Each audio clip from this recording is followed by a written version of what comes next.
Yo, bro. What's up? They say you got to lube it up before you slip it in. And on that note, welcome back to episode 190, bro.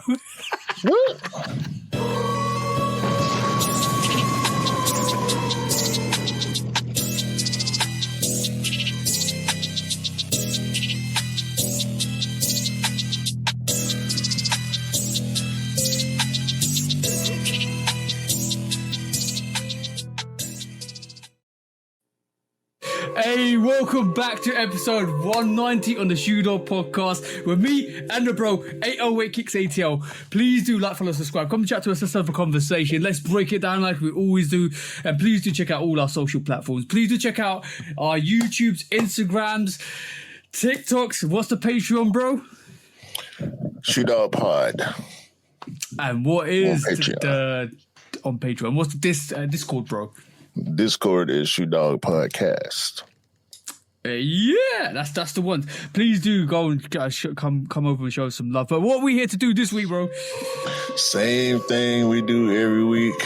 Try to take over the world. And hopefully can have less nastiness in the world. We may or may not get into it. Depending on... After the show?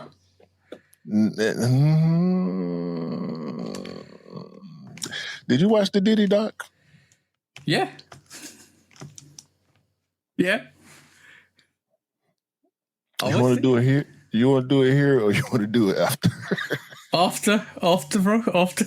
Okay. So yeah, this week we will try to take over the world without getting into the nasty stuff. We save that for Patreon. Yeah, save that for Patreon. Did the last episode go or the post pod go on the a paywall? Not paywall, but like a free paywall. It's a paywall. It's $3 to protect my identity from your colleagues. Because I know they ain't for the pay. They ain't for the pay for nothing. But yeah, let me apologize to the people who do subscribe to the Patreon, who look for the post pods. Mm-hmm. I had to put it behind a bit of a paywall to protect myself from airing out certain people. I told a very personal situation, sensitive personal situation on last week's post pod. So I apologize to y'all. If y'all don't want to pay the $3, I don't know what to say, because we need support. We can't truly take over the world without y'all help. So yeah, but it was an interesting one last week. So you're joining us. Diddy's obviously going to be the next one for this week's post pod. It was quite an interesting doco. I watched it yesterday, and I ended up watching War Game. We watched it yesterday too. Well, that was interesting. I think Netflix crashed at one point for us, which is crazy, because I feel a lot of people were tuning onto that documentary. And then then we watched Survivor Series. What do you call it? War Games. Yeah. So you see what I was saying. What you mean with Nia Jackson, Lash's Legends, yeah? Well, since I discovered Nia Jax, I've been a fan of hers. Yeah. By the way, you like Lash's Legend? Lash Legends. So Lash Legend is actually a former WNBA player. Yeah, I did not know that. But that was my first time. That was my first time seeing her. And I did a little bit of. They mentioned the commentary when she came out. We was talking. I ain't pay that much attention to what. I mean, I probably wouldn't have heard what they said anyway, because my eyes were full. But yeah. I am a big Nia Jax fan, and I'm also now a Lash Legend fan. Yeah, I like Jade Cargill. Yeah. but I'm And she's not from necessarily Atlanta, a fan. Hey, man, mind your business. Mind your business. Mind your business. But yeah, man, shout out to them. Shout out to them. Yeah, shout out to them. And they were on the same team. They were on. Who else was on that team? It was Nia, Lash. Yeah. Who else? So you had the Kabuto Warriors, which was the two Japanese wrestlers as well. But by the way, the Great Mutu you were right last week is where that blue mist came from, but also it came from the Great Kabuto, which is the one who the Great Muta is the Great Muta is. He inherited that move from the Great Kabuto. Kabuki, that's one. The Great Kabuki is the one who originated that move. Who then the Great Mutu was basically the one who was the one who inherited that move, and then it got passed down. It got passed down throughout the generations. What's the old girl name? Osaka or something like that. Yeah, Osaka. Yeah. So I knew when I saw the face paint that match because I came in on the Guerrero Cena match was first, right? Oh yeah, the Dominic Mysterio versus John Cena match was second. I think it was the second one. I think it was the first match was the ladies' War Games, which was was where you And so then I the did second see it match from the beginning. Yeah, and the second match was the Cena Mysterio. Yeah, Cena Mysterio. So when I walked in the room, the first thing I saw was Nia Jax on TV. So I was already locked in. Mm-hmm. But it was sad. That match ended sadly. Well, both War Games matches ended sadly. Yeah. How did these girls lose to a bunch of hillbillies? Like that other team looks so and the one chick, who was the one chick with the red hair with the little silver outfit? She looked like she ought to be a referee or something. Like she. Oh, you mean the man, which basically is Seth Rollins' wife? Yeah, I know who you mean. The ginger bro, girl. Yeah. She does not look like a wrestler at all. Yeah, but bro, I was literally, me and the missus watching it. I was literally saying, right, it's looking at the women's division is so skewed because you got Nia Jax, who's like 6'3", 125 pounds, which probably would be a great addition to the men's division. She ain't no 125, 225. No, sorry, so 125 kg. My bad. Okay. Sorry, my apology. Yeah, my conversion. So 125 kg, which is 250 pounds, right? Approximately, 250 poundish, right? So that's like Brock Lesnar kind of weight. The big guy. You see what I'm saying? Yeah. So and when you have a fence like that, and then you got Lash Legends, which now is equally as big as Nia Jax.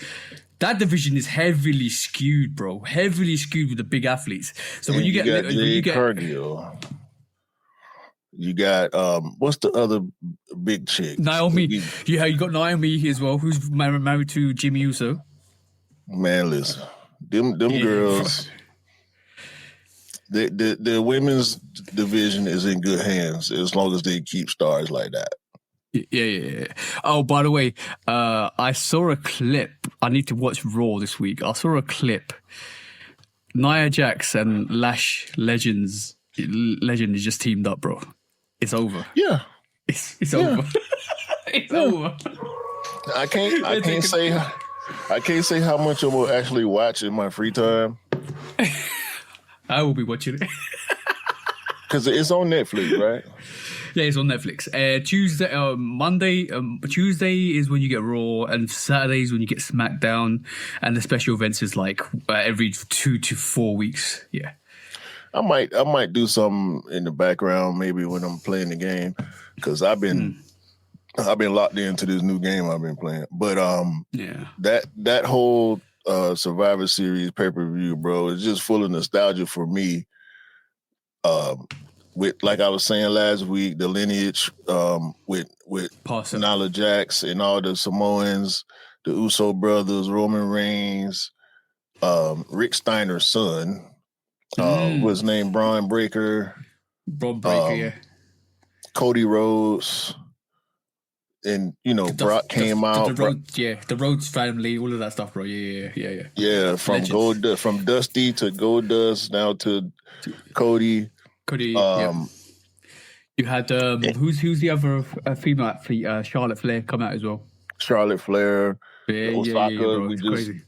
Talked about her getting gifted a whole persona pretty much from the Great Muta, who was one of the greatest in the Japanese side of things. Man, I was just overwhelmed by nostalgia, which kept me locked in along with Nia Jax styles. But I really enjoyed it. I can't say how much I'm gonna watch, but I enjoy it when I see it. I'll keep you tuned, bro. But you told me the details last week, and I watched it this weekend. And for me, it was recalling your comments, and I agree with you. Like, John Cena needs to retire. He's too slow around the ring, bro. He's too slow around the ring, and it's becoming like a stop-start sequence with him, because sometimes he gets to the move too quick, and sometimes he gets to the move too slow, and that interruption is stopping the fluidity of that wrestling match. And now you're like, he's too slow to do it. And I'm glad he's gotten one last match on the 13th of December, and that's it. And he's not wrestling no more. I just don't like him, bro. I never did. I was never into his the whole "you can't see me" and like, was he wearing Skechers in that match? Like, who's this dude's stylist, man? Like, the wristbands and the jean shorts and the, like, bro, he's got the Mikey. Oh, no, he's got the Vanilla Ice look. He's using that Vanilla Ice look. Yeah, like, don't you know that's whack? Yeah, but he's always had that. It's a gimmick he's always had from the start. It's a unique. Ain't nobody told him that's whack. All them superstars who jumped in there wearing J's, and this dude coming there with some Skechers. Like, then he got a Skechers deal or something? Don't know. No, probably not. But Roman Reigns was wearing the same sneaker he was wearing the last main event. That's the modified variation out of Jordan. John Cena was wearing white boys. He might have had on some Hey Dudes. Y'all might not have Hey Dudes over there, but over here, Hey Dudes is like the quintessential white man shoe. No cap. Oh. Okay. I mean, they literally call Hey Dude. HEYDUDE. That's the name of the brand. That's the name of the company, and it's plastered on the tongue of the shoe. Hey Dude. Like, bro, all right, man. Y'all got it. Hey, yo, bro, it's as worse as saying, "Dude, where's my car?" Remember that movie? Mm-hmm. Yeah. Yeah, that's them. That's them. The dudes who be at the bar getting too drunk to remember where they park are wearing Hey Dudes. Yeah. By the way, you know your iPhone told you where your car's parked. By the way, Samsung has taken over as number one cell phone, and that too. And I'm happy. I'm really happy. Somebody has to break this whole monopoly and this buildability, absolute shite buildability that they have, that every time you drop something, it breaks. And you have to go and repair it and pay an extortionate amount of figures to repair it. I hope that monopoly breaks. Because they like, yo, bro, the consumerism with that was crazy. That's the thing I was going to say. Because we talked about, Apple being predatory with the withholding of certain technologies and locking out other types of phones from even looking proper. Not being able to send pictures and videos with the original quality and the different color bubbles and the gatekeeping that people, the gatekeeping group messages, like, you can't be in my group text if you ain't got no iPhone, bro, you're lame. However, when I put the post-pod video last week for the $3 on Patreon, it informed me that iPhone users will have to pay a separate fee because Apple is predatory for the most part. Like, if you try to watch that video, if you go to pay the $3, you will have another fee attached to the purchase through Apple, because Apple is taxing you to use your phone.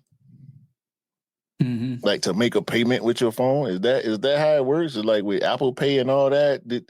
Apple's putting an extra amount on your purchases if you use your phone to make a purchase? It's the charging facilities. I think that you know, I don't know if you have it in the US, but we have it in the UK. Some bank ATM machines that you go and take cash out from, charge you like a monetary fee for using that. There's less and less. Those machines are less and less now, but they were more common back in the day because these machines were like vending machines for anybody to put a machine there for you to take cash out. So third party, it's exactly like a loan shop, but like a credit loan shop where you take credit from a source that has got credit. So that's what that's the fee that charge you to use that system. But we don't use that no more. So that's I can kind of. That's whole craziness, bro. Like, in terms of charging additional fees for a service to use on a phone that everybody else is using anyway. It's like condemning somebody to use something else that they're not, that you're condemning to use the competition, which is crazy. Exactly. So the thing with the ATMs, I can kind of understand because it's a third party machine, and you have to pay for access to these systems to be able to transfer somebody's money from their bank to this random machine. It's probably security issues and all type of stuff involved. So it was where they would charge you like here it was like $1.50 or $2 depending on what machine you were using, who owned the machine. They can set the price. So I kind of understand that. But as far as Apple is concerned, it don't make sense to me. Like, we already pay taxes on our money. Why are you taxing people to? It's just nasty, bro. I don't like it. Yeah, I've always been a person that loves competition because through competition you get the excellence of what the product needs to be. So if you got 2 companies, 3 companies, 4 companies, or even 5 companies working for a product, you're going to get the different variations that's going to lead up to a product that's probably going to be the quintessential what it needs to be. If you only got one person or two companies working on a monopoly of a component or a product, it's never going to be the best it can be. So it's important that the other people keep pushing leading manufacturers like iPhone, Samsung, all of those stuff. You got to keep pushing PlayStation, Xbox to get the best product. You got to keep pushing these competition. That's the most important thing to always excel. Always excel. Yeah, just like Steam just dropped the Steam machine. Yeah. Round of applause. They just did what Xbox should have done. Exactly, because Xbox is a Microsoft company. Microsoft is a PC company. Why the hell y'all let Steam come through? Yeah. Pretty much do what y'all should have did 5-10 years ago. That's why Xbox is dying now. Yeah, exactly. But also, great point. 100% great point. That is a brilliant point. You need to build the foundations for what your success in the next 5 to 10 years. And what Xbox did in the stalemate with the Xbox One was crazy, because like when the PlayStation 3, PlayStation 4 came out, people were moving away from the Xbox. Like there was almost like a cult where in the UK, I don't know about the US, there was a cult where I think we discussed this before, where people would just say Xbox, I'm gonna play Xbox, I don't care about any other platforms. And there was PlayStation, I want to play PlayStation, I don't care about any console else. And they became very, very segregated because people were like either PlayStation or Xbox, just like Samsung and Nokia. And that's what's happened. But when we had that information midway this year, where there was like, Xbox is going to create a console which you can play games through, and you can play every console games through because it uses a Steam Deck. Steam were like, no. That's our idea. We're going to do that. And they did it. But what Xbox ended up doing was upsetting the whole market by increasing their passes. And they've been buying up companies, development companies and publishers left and right. So now they're trying to monopolize IP. But with Steam, they just opened the whole spectrum back up because of emulation. Emulation one, which is going to cause Nintendo problems. Yeah. And 100%. any game that's released on the PC platform can be played through the Steam machine. And it's moddable. You can add memory to it. You can, not that you can't with other consoles, but it's more expensive.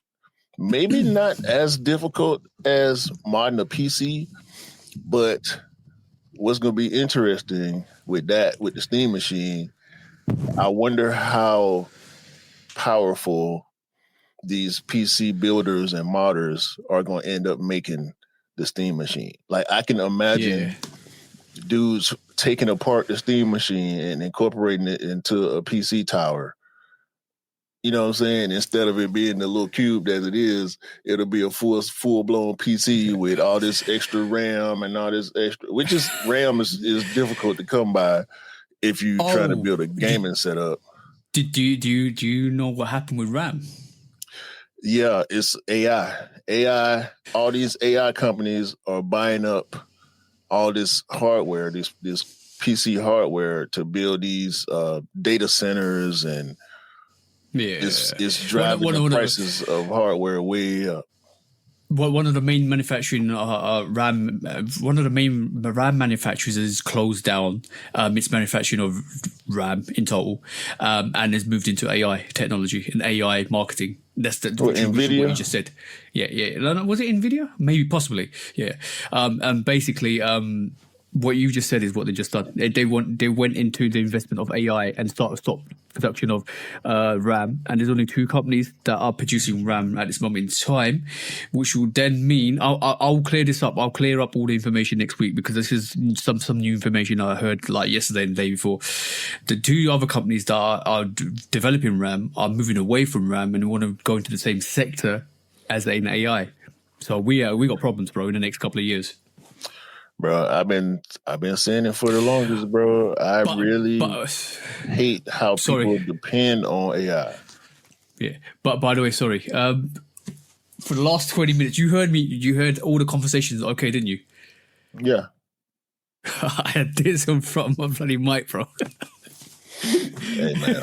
So I'm hoping the conversation. It's all good. If you heard me, it's fine. That's good. Hopefully, but the problem with technology and gaming at the moment is consoles was always a system to allow a relatively easy unit to emulate games or play games or use a platform to play games. That's what plug and play, like consoles, plug and play consoles. Simple. You put it in, plug it, TV, boom, play, you're gone. Right? Yeah. The problem now is those consoles were easier to make because technology and the advancement of gaming and the graphics and all that stuff was relatively low, right, in terms of what it is now. So with that, you didn't need the same amount of tech, the same amount of RAM, the same amount of hardware to run that system. The problem is with the upgrade of graphics, with the upgrade of tech, with the upgrade of coding and all that stuff that develops those games, you need a good graphic system. You need a new great RAM system. You need a console that is now a PC, and that's how that whole console system's developed up. It was always going to naturally become a PC. It always was going to. But what form of PC was it going to be? Was it going to be a mini PC, a mini console, Steam Deck? Well, you're right, and at the same time, gaming consoles are PCs. Yep. They run off a CPU. You need a power source. You need RAM, and all your bit rate is dependent upon the current tech. That's why generation after generation, the consoles get better and better as the technology progresses. And sometimes the gaming companies themselves are the reason for some of these technological advances. I would say on the lower end, they're responsible, but when you think about what a PS5 is. You think about what Xbox Series is. It's just an independent entertainment PC. Yeah. Especially now, you can plug up a mouse. You can plug up a keyboard. You know what I'm saying? Yeah, bro. Mrs. done the same thing. Got a little mini PC, little keyboard, little mouse, Wi-Fi connectable controllers. Boom, got a console, bro. I just made myself a console. Literally have. Yeah, that's all. That's all this Steam machine is. It's an independent PC gaming system, computer gaming. That's what Sony. Was a SCEA. It's a computer entertainment system. You know what I'm saying? You can watch. You know, your streaming platforms. You can have your music streaming, your all your TV and movie streaming stuff on there.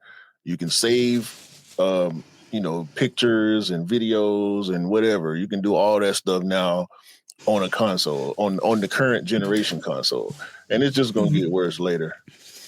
Speaking of which, I said this to you in one of our conversations. I really, really hate AI right now because people are so lazy. I hate clicking on the video. It was the one video, and I want to get into this too.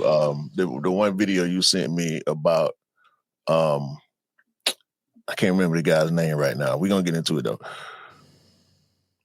The video that you sent me, although informative, was a whole AI voice, a white AI voice. Oh, you mean the comment the Jan Matzelinger, the guy who the black, or I'm even having a hard time calling him black really when I looked at his background because he's not American, so that's why I kind of don't want to call him black all the way. But he is an ethnic person. Jan Ernst Matzelinger. Matzelinger is not a black last name.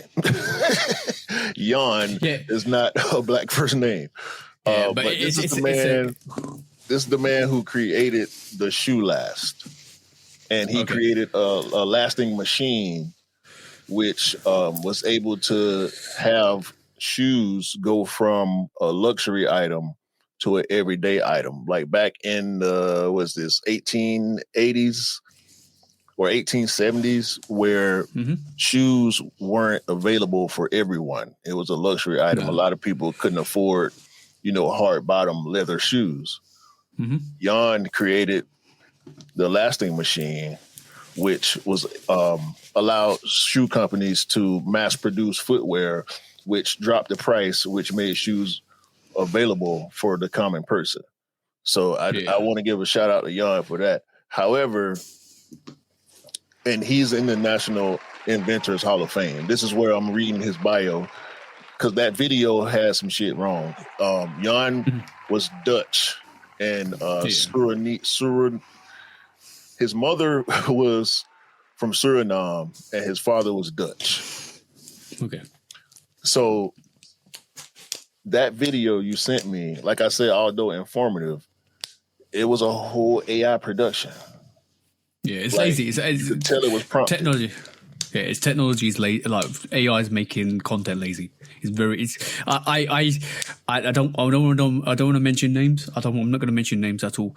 But like recently, over the last 2 months, I said this to you off camera. I was like, and you was like, let the bro do it. I said, yeah, fine. You do whatever you need to do.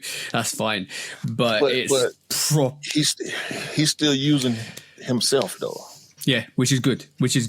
But stuff like this, content farming, which this is, and using AI to content farm is lazy, very lazy, very uninformative, because you're using people that pretty much don't do their research, who want to monetize and make money, teach you stuff that's probably not correct. Motherfuckers won't even use their own voice, bro. Yeah. That's the thing that pisses me off the most. Use your voice. Like, I watch so much. I watch a broad spectrum of content. Mm-hmm. When I watch certain forms of content, I expect to hear certain voices. I'm getting sick of clicking on shorts and clips where it's the same exact AI voice. Yeah, of course it is. Of course it is. It's the standard voices, bro. I'll tell you a really good story. I read this the other day. It made my heart warm.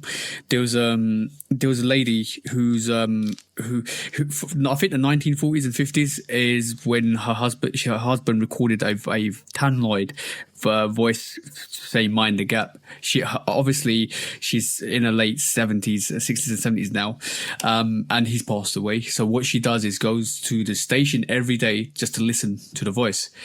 When they changed the voice to a female AI voice, she sent a message to the train company and said, I find comfort because my husband's not here, that every morning I'll go to the station and listen, and it brings me comfort. It brings me comfort to know that he's still around. I can still listen to him. So they went back and replaced the AI voice with his voice and sent her a copy of her husband's voice so she can listen to it anytime she wanted. That is epic. That's dope. That's absolutely awesome. That's what we need more of in life. And see, as a rapper, like let's take Benny Siegel, for example.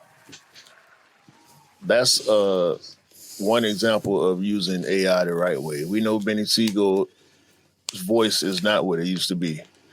Mm-hmm. And he had one of the most iconic rap voices. Loved it. I love Benny Siegel. Such a great artist. So now Beans can go in the studio and record himself, and they use an AI overlay of his original voice to make the music sound like him. You know what I'm saying? The content is whatever the content is, because he's writing it, he's rapping it, and they running it through the AI filter of his voice. So the same technology, or the same percentage of technology they use for auto tuning is the same technology they utilized with AI to fine tune Beans' voice, which is great. That's how it should be utilized, bro. Not by mimicking, not by mimicking somebody else's artwork, creativeness, mind thought. That's personal intellectual property that person brings to the table. If you steal that, you steal somebody else's mind frame. That's not good. That's not good. It's just, I just get so tired of it, bro. Because it's invading my feed now, my timeline now, to where I'm downvoting stuff and I'm blocking certain accounts, bro. I'd rather not have the information in some cases than to listen to an AI presentation. I want to hear a real person's voice. I'm a rapper too. Like, I would be pissed if I heard a song with my voice. You know what I'm saying? Like, I can only imagine how some of these well-known artists, because AI music is here now, and these companies pushing it out, and they tricking people. Mm-hmm. And you go to look to see who this person is, ain't no picture. The thing is, right? We could go into depth with this, but like, I think it is what it is, and the problem is, you ain't going to stop technology. Nobody ever is going to stop technology. Technology is going to be what it's going to be. It's going to develop into what it's going to develop into. Now the question is, how do you utilize it? Do you make it progressive or you make it regressive? That's on you guys. Yeah, because right this moment in time, it's regressive. Because if you like, I'll detail a timeline to let you guys know why it's regressive, because it's taking the thought of your mind of how to cognitively solve problems and utilizing a separate entity to do that. So it's taking your intelligence away from you. It's making you regressive. Right. It's not a calculator. You know what I'm saying? Yeah. It's not a protractor. It's not being used in a helpful way. It's being used in a do it all for me way. Yeah, this is why I said, do you want to make it progressive or regressive? If you want to make it progressive, you progress it in the areas it needs to be progressive with in terms of technology, innovation, medicine, research and development. That's where it needs to be. Right. But if you start putting it into content, quick fire, quick steps, you're being progressive. Waymo is a plague to the city of Atlanta. Last week, you know what Waymo is, right? Yeah. Waymo is Uber's AI cars, where you get in the back and it's the same as an Uber, but ain't nobody driving. It's an AI driver. It's got all these spinning like GPS things on the side, on the front, and it's supposed to sensors. read all the sensors. Yeah, all the sensors. So, it's supposed to read what's going on. Last week, a couple of months ago, Waymo hit a cyclist on the Beltline, which is a very heavily populated area in Atlanta. There's a lot of shops over there, a lot of restaurants, bike trails and walking trail. People be out there with their kids, their dogs, their families. And a Waymo hit a guy crossing a crosswalk, legally crossing it, because in the Beltline, if y'all ever been to the Beltline or y'all from Atlanta, you know when you go over there, those crosswalks are pedestrian dominated. Prioritized, pedestrian priority. Right? Yeah. So if there's somebody walking across the crosswalk, you have to stop. The Waymo failed to stop. That's called a zebra crossing for us, because what we get is a crossing lines across the road to show public people crossing the road. So that's how you avoid jaywalking in the UK. Not jaywalking. So you cross. These are legal crossing routes that the cars definitely need to stop at. They have to. It's by law. There are signs stop when pedestrians are walking, right? But last week, a Waymo drove almost through, but up to and past an active crime scene. There was a standoff happening. Like the police draw it down on this dude, making him get out the car and get on the ground and blah, blah, blah. And here comes a damn Waymo down the street, make the turn, like ain't nothing going on. It's police lights, ambulance out, like dude had a... He laid down, sprawled out on the ground, and the Waymo come by, and you see him turn his head and look at the Waymo like, come on, man, for real? Bro, you're gonna have teething problems. This is teething problems. It's always gonna be. This is always gonna be an issue. Especially with interface. What they need to do with stuff like that is have warning systems where that the AI is told there's an incident up ahead, to stop, to slow, to reroute, to divert. All of that stuff is teething problems, bro. 100%. Bro, these cars have been out here for almost a year, at least a year since I've been seeing them everywhere. When they gonna fix it? I don't rock with Uber anyway because certain political contributions that they made, but they letting this, they making robots now. People ordering them. They own, the AI dogs in cities patrolling. Robot, bro. Quick Trip, the gas station chain, got the little AI mop robots. And they talk to you when you walk in, when you walk by. Welcome to Quick Trip, and then look out! I'm cleaning. It's bro, get out the way. Yo, bro, listen to this one, right? All of that technology and one surge, it's all gone. What are you doing then? Back to the basics. But the thing is, this is why I say, do you want to be progressive or aggressive? Because when the tech's gone, who can survive? Who knows what to do without a phone?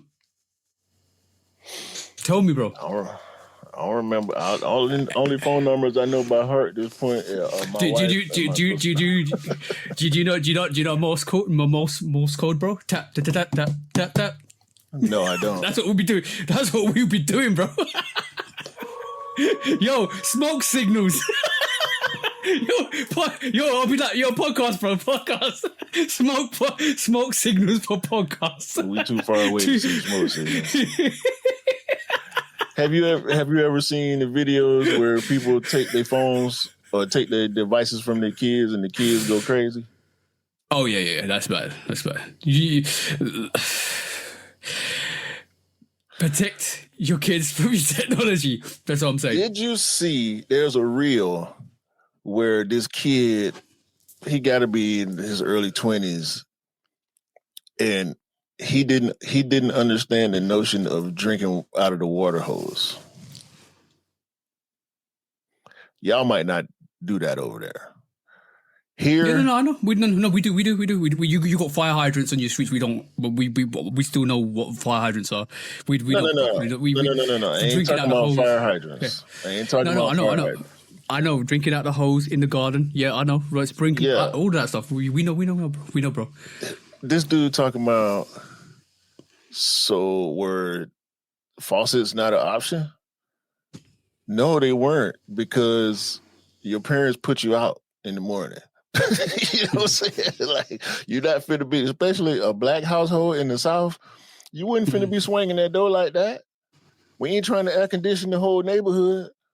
You know what I'm saying? No. Stop letting the flies in. All that. Like, there's a million catchphrases for black parents putting their kids out. And you leave the house in the morning and you on the adventure all day long. Yeah, were you born in the barn? Like, close the door. See what I'm saying? You know what I'm saying? Yeah, like, exactly. How many times has the missus said that to me? How many times has the missus said that to me? Close the door, you're born in the barn. Yeah, of course. The heating's on. I'm leave like the door that. Closed. I'm like that now. Close my door. Close my door. Do not go in and out unless I know you're going in and out for a specific purpose to hold the door open. Even then, in some cases, use your hand, open the door. Like, stop being lazy. And don't let my AC and my heat out. And don't let the bugs in. Close my door. The door, exactly. Close the door. Yeah, but just in general, on terms of seeing companies merge and stuff like that, and seeing technology go wherever it needs to go.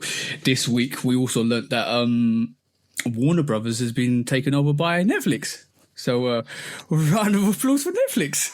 $80 billion. And you know what made me realize something? 40, I think 40. Let me just double check that while we're talking, right? Because what it made me realize was, like I mentioned this at the start of the podcast. It's important to lay down the foundations, because the next 5 to 7 years and possibly 10 years is when your product or what your idea starts to fruition into what it will become, right? So that's very important. When that Netflix situation happened, it brought me back to the time when Blockbuster said, "Now we're okay, but we'll keep open the shop. We'll sell our VHSs. We'll rent our DVDs and our videotapes." And after all of the delivering DVDs, we had Netflix, streaming services. Blockbuster could have owned Warner Brothers, bro. They told Netflix or the developers of Netflix, "We don't want your service." Think about it, bro. It didn't make sense. Think about it. It didn't make sense at the time. They didn't see the vision. They didn't see the vision. Okay. Netflix was a mail order service at the time. Yeah. What was it? It was lazy competition to Blockbuster. Think about it. Yeah. Blockbuster got all these stores, neighborhood stores. They have all these customers tied into memberships, and Blockbuster was great. Like, it was. I've played brilliant. So many games and watched so many movies that I've never owned because of Blockbuster. Even Redbox. Redbox was like updated version of Blockbuster. But Netflix at the time was mail order. They didn't foresee streaming becoming what it was, because when streaming first started, not too many people was with it. So when when it blew up and became what it became, by then Blockbuster was already over with. And the last Blockbuster just closed this year. So, you serious? Yeah. It was one Blockbuster left somewhere in the middle of America, and it finally closed down this year. And the people were loyal to that store. The people who had been going to that store since whenever stayed loyal till they closed their doors. Yeah, I thought what somebody did was actually turn the Blockbuster stores into a cinema, and then they actually had the Blockbuster shelves and all that stuff as well. That would be a good idea. They did that. They did that. I saw it. They did it in the States. One of the Blockbuster stores are small though. Like you can't. No, I think he either bought a store and created into a Blockbuster cinema or something like that. But he made it nostalgic so that people can actually come and watch movies at Blockbusters, like a cinema, which is great. Which is dope. But by the way, Netflix takeover of Warner Brothers was $53 billion, which is $72 billion. That's it. So 80. 80, yeah. 80 billion, 50 billion. Depends on pound sterling or USD. Yeah. So before we get started, your phone ringing. Before we get into the quick strikes, and I guess we'll say it later, we were both proven right this week, yet again. You on the sneaker side, because Manifesto is lightweight undefeated right now. Lightweight undefeated, you know. What? It is lightweight. But yeah, that was actually a lightweight would you prediction. It's easy to stack up a prediction like that because you know what the cycle of return for the sneaker is anyway, so right, just like I know the cycle of bastards. I told y'all.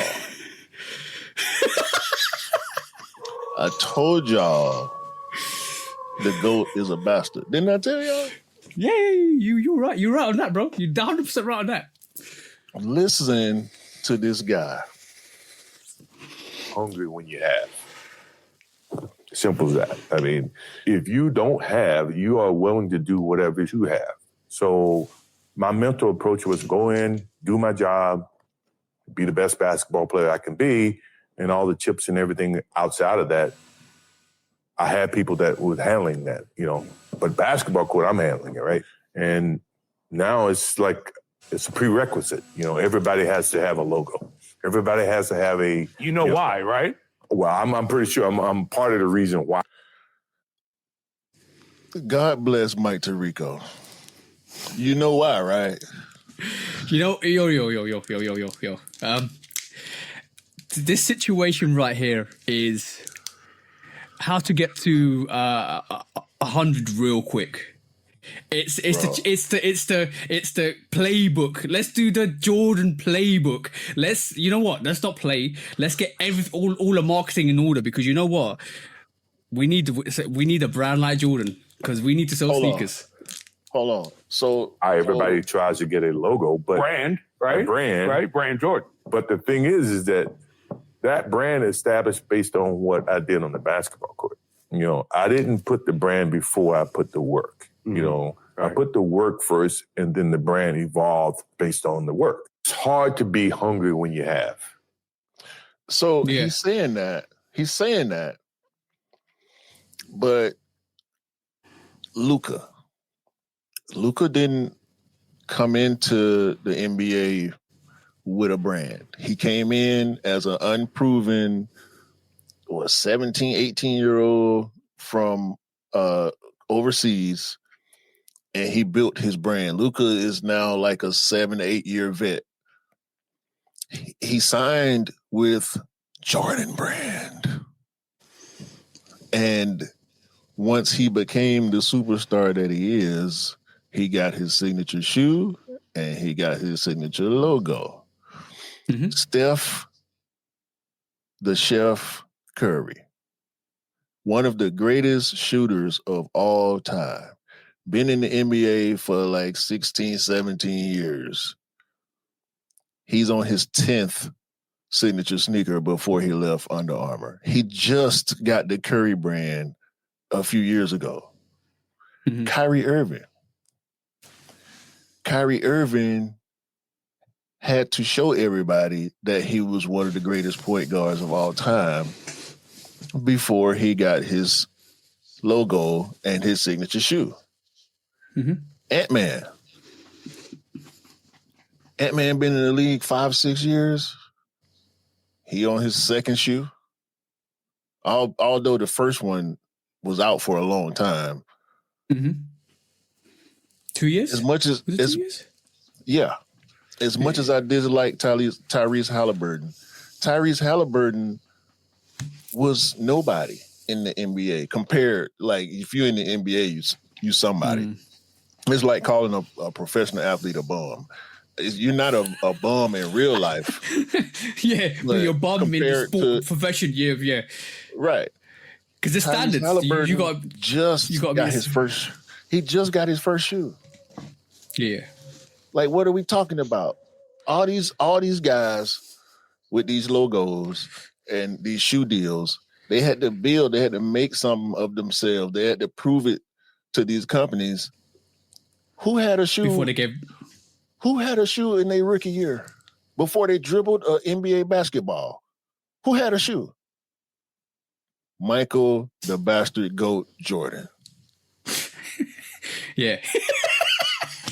You're both, bro. He had a logo, the Wings logo, on his first shoe.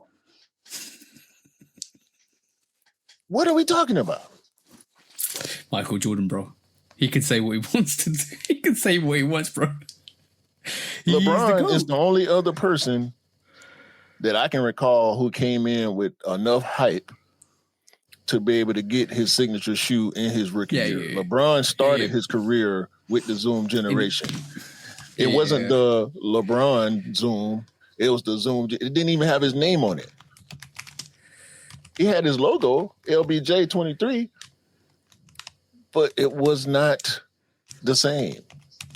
Like he talking like he didn't have the same privilege. Yeah. I think he's talking. I think he's not talking to people like Steph or James Harden or LeBron or Curry or stuff like that. Or Anthony. I think he's talking about. He cast a wide net to catch a few fish, and that's the problem with that quote, because the people you just mentioned deserve it. Now, do you feel Chris Paul and Blake Griffin are all Jordan athletes? Yeah. With their own logo. What are we talking about? Bro, we're talking about hypocrisy at its finest, though, because basically, like, let's be really honest. The whole situation with Nike and Jordan was a unique situation, a unique storm, and it produced a beautiful rainbow, right? Which we know as Nike and the Jordan brand, right? Which was fine. That only happens once in a lifetime. That's like almost like a once in a lifetime scenario where everything just lines up, right? He had 6 shoes before he won a championship. Yeah, I know. But him sitting there and throwing shade at a person that could uniquely be himself is hypocrisy. But you're right. You're 100% right. There's no way you can get away from that. But I think he's talking to people like LaMelo Ball. I think he's talking to people like Zion. I'm being honest. He's not talking to people that you just mentioned. Zion been in the league for 7 years. He on his 4th shoe. LaMelo Ball is probably the best player to come through Charlotte. He was LaMelo's owner. What are we talking about? What are we talking about? All right. What do you want to say, bro? Because I know you want to say something. I said what I said. I said what I had to say. He is the bastard goat. He a hater. He is a hater, and he keep proving it. The more parts of this one interview, because it's just one interview. The more parts of this interview they release, the more hate he shows. I told y'all this was, and we got duped on that. Him going on LeBron podcast thing. That was a rumor that went around and whatever. Mm-hmm. And we just made jokes about it anyway, so it is what it is. But he's hating on these younger players for doing the same thing that you started this. It's your fault. He ain't say that about Magic and Larry Bird. The thing, like I said, bro, the thing is he is the gold-plated standard that everybody wants to achieve to, because he is the template that everybody wants, bro. Like, talk to a 15-year-old. He wanted to be like Chuck Taylor. Mm-hmm. The first signature athlete. There you go, bro. There you go. So, like, you know what? There's two ways of taking forms of flattery, and for this whole situation, he could take that as a compliment, because basically what he's developed is the model excellence playbook of how to build a brand. That is the playbook of how to build a brand as an athlete. So everybody's trying to mimic that, and some people are taking the showing the hard work and the dedication to get there. Some people are gifted it. Some people talent is showing, so they're given it in advance. That happens. That always happens, because but the talent always dictates the amount of money the company is going to pay for that talent. So it's always going to happen, because the best talent goes to the best places, and that's what Michael Jordan is seeing, is the money differential. And I think that's, in terms of play career. No, I'm not talking about Jordan brand and having a brand. I'm talking about playing career. Maybe he's in his feelings because he played in the 80s and 90s, and we're in 2025 and deals are way more bigger in playing careers. I don't know, bro, but he definitely is hating. Bro, like he said. Cade Cunningham in his 5th year, he just got his logo. He gonna get his shoe in 2027. Like, what are we talking? The man would have been in the league for 8 years before he get his shoe. You came in your rookie season with a sneaker, the Jordan 1. You already had a logo. It was on the side of the shoe. The Wings logo. What are we talking about? The Wings logo ain't for nobody but him. It says Air Jordan on the logo. And yeah, bro. You can't be. He get mad at the players because the companies are going after who they think is worth it. Yeah, because they want the next big Jordan or LeBron or Kobe or AI or Shaq. That's what they want, bro. Come on, man. I'm sick. And inflation is inflation. Money goes up.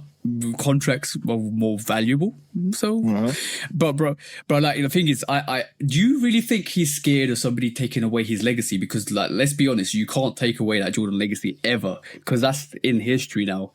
That's that he's the first person to do what that whole scenario. So anybody doing that second of all, it's fine, because Jordan did it first. So what's he scared of? I don't think you can be as competitive as he is and not be afraid of your legacy being tarnished or outmatched. Yeah. Like he doesn't, contrary to popular belief, Michael Jordan does not have the most NBA championships, people. He does not. You call him the greatest players, the greatest shooting guard, the greatest scorer, the GOAT, whatever. Say that. When it comes to this Brandon shit, he can't make that argument, bro. He started. It's him. Everybody is, like you said, He put down the blueprint for the companies and the players. How can you tear down and go after the person that created a blueprint that you are actually trying to mimic in the first place? Because that's Same way Lil Wayne. Same way Lil Wayne said he rap better than Jay-Z. Same thing. Yeah. In my mind. Yeah. But I think competitive alone, take that away from the side. I'm pretty sure everybody out there wants to mimic MJ or what he's done. See what I'm saying? Because it almost feels like a reset with Jordan with the NBA at that situation. Oh man, let me see. And we got to. Let's do quick strikes, man. Because this gonna be a never ending conversation. No, you're right. I know, because there's no final answer to this question. When there's no final answer to a question, it always is going to be an ever-evolving situation, because you can use standards, you can use statistics, you can use playbooks, you can use situations, scenarios, occasions, events, tournaments. You could create a whole argument for one player and it still not be correct.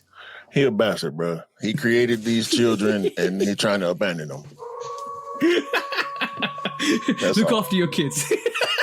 You know what I'm saying? Do the right thing, Mike.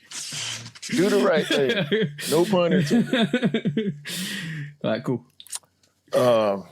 We got lawsuits, man. God. I'm going to try to make this one quick. I got 3 of them. The first of which is arguably the most interesting of the 3. Okay. Adidas has won a case against in San Francisco against investors who put money into the Yeezy brand. When Adidas cut ties with Kanye, we know they lost a whole lot of money.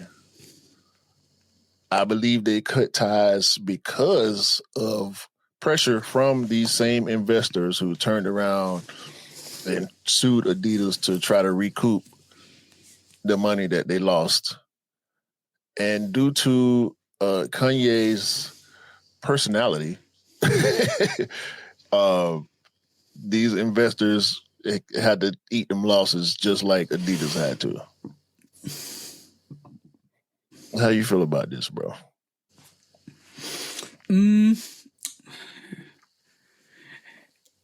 Risks and rewards, bro. Like if you get into a situation, you need to know the risks and rewards. And if you get into that situation and you know that there might be a risk that the company that you are invested in might go bankrupt, might go out of business, might go have a lawsuit. You're tied to that company. You have a percentage with that company.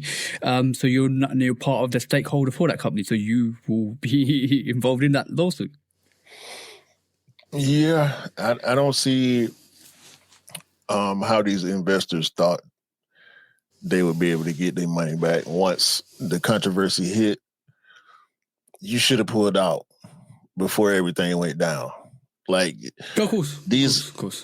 These investors and the people that they hired to use their money should be smart enough to know that there was a risk involved. He had already been fired from another company.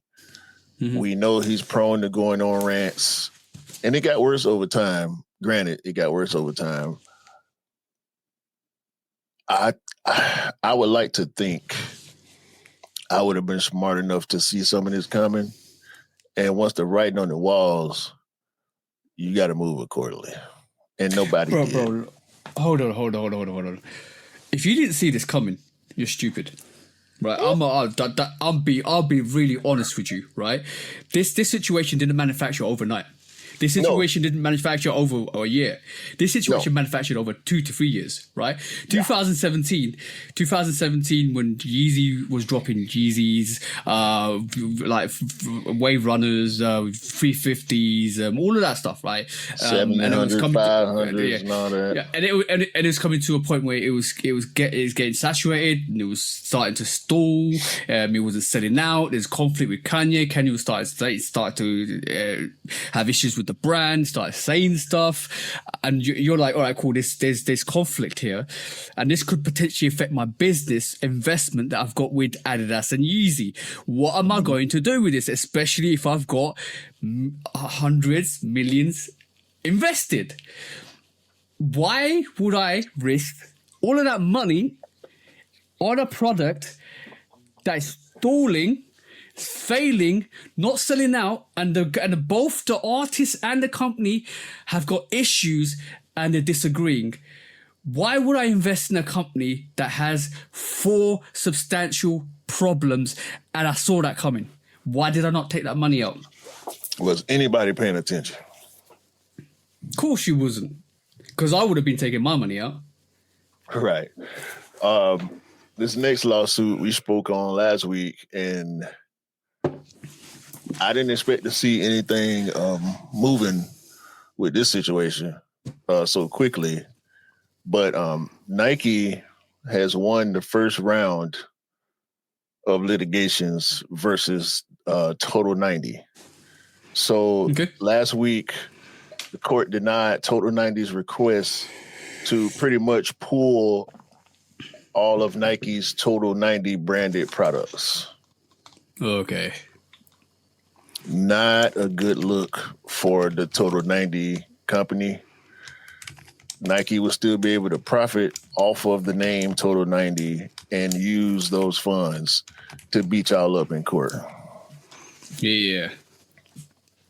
Bro, it's not. How did this start again? Sorry. Total 90 is I can't remember what type of company. I don't even know if it's a footwear company. No, it is a footwear company. Yes, it's a. So we talked about this last week. Total 90 is like a 45 minutes. 45 minutes means full match of a full match, which is 90 minutes. Total 90 means it's a football company. Total 90 is a football associated company. So Nike definitely wouldn't want to be doing stuff with them. Yeah. And I don't know why. I guess Nike maybe felt like they could just bully it. Or maybe they tried to do something with the company and they didn't want to. So I don't know. I don't know the ins and outs of the whole thing. Y'all can go to Sneaker Legal on Instagram and read all the paperwork yourself. I'm not reading full court documents. But after careful consideration, the court denied the motion to temporarily restrain Nike from selling Total 90 products. So at this point, it's not looking good for the Total 90 company. And in the third case, or lawsuit rather, Solomon has won a successful, they were successful against the company Roadstar Group for the zigzag pattern on the side of what looks like a work shoe or a hiking shoe that Roadstar Group made. Solomon sued them because we know if you see Solomon shoes, you're going to see that zigzag on the side. Yeah. And they took Roadstar to court and they won. Solomon does have the patent for that zigzag pattern, which is crazy. You got a pattern on a zigzag, but if you can get a pattern on a check or three lines or 4 lines or whatever the case is, you got to prove it. And Solomon proved it. So there's that. Yeah. Okay. Interesting. Yo, bro, like it's important. Like every design that you do or a person puts together, you need to go and trademark that, because the trademarking rights will actually check any IP associated with the pattern that you put across. So that's important. So obviously the IP wasn't done correctly. And the thing is, the only problem we're having with issues like this and in independent designers is they don't know the laws and rights of IP. And I think what they're doing is going and designing stuff, and without cross-referencing design patterns with brands. And out of coincidences, what happens is sometimes some patterns overlay and are identical to others, and this is what's happened. And this is why Solomon's like, no. This is why independent artists need to go and check trademark IPs for patterns that they put together, because my idea could be similar to your idea, and it could be utilize exactly the same region, but you have a different facility or different function, but it's still the same pattern. Check your ideas out, guys. Don't fall into it when you think you've got a brilliant idea. You go through the process of production, design, manufacturing, get it out there, and all of a sudden the big brand comes and drops a lawsuit on you because something like a hash design on your product is exactly like theirs. Exactly. Go check your IP. I don't know anything about this Roadstar company because they're not in the sneaker space, and that's the issue. That's the issue. Yeah, they could be a very profitable company. It could be an upstart. It could be something from recent years, or it could be 50, 60, 70 years old. But if y'all ain't put a patent on that zigzag, I don't know what to tell you. But by the way, just going back to the second lawsuit, the company history with Total 90 and Nike. I looked it up just give a bit more brief insight into what happened. So the reason why there's this issue with the legal between T90 or Total 90 and Nike is because the actual Nike trademark for T90 elapsed in April 2019, and they didn't utilize it. So what happened after that was they started utilizing it back in 2025, and because Nike started reintroducing the Total 90 line with the retro cleats and apparel, this led to the conflict because they haven't got the rights to the T90 brand or the Total 90 brand, but Total 90 have. But Nike is like, your brand hasn't been running since 2008. We haven't introduced your brand since 2019. We want to use your brand, the T90 product, because we've been using it in the past because it's historic sneakers. We want to reintroduce the line. Can we utilize it? T90 is like, nah. Or we can't come to an agreement. This is why they're going to court. Just, bro. Come on. Make the deal. Make it right. Bro, so much money. They're going to spend more. They're going to spend less money in court than they would have made signing a deal with Nike. And the thing now is, watch this, right? Some people don't realize when you to have a good deal, the money you get from the Nike deal, if you made an agreement with them, would be you never need that much amount of money in your life to keep developing your brand business, because first of all you're in business with one of the biggest sporting brands. What? Exactly. What are you doing? You shooting yourself in the foot? No, you shot yourself in the head because the bullet deflected off your toe and hit you in the head. That's what it did. Because you ain't seen no sense there, bro. I was just about to say you shooting yourself in the boot. Toe cap, still toe caps. That's the one, bro. Hey. Let's do some more quick strikes, man. Crazy. That is crazy. Quick strike number 2 is FUBU. FUBU seems like they're going to reintroduce some of their iconic clothing line, and I think this week we got one of the. I don't know much about FUBU. I do apologize, but because I think it's more of an American-based brand. I've known FUBU since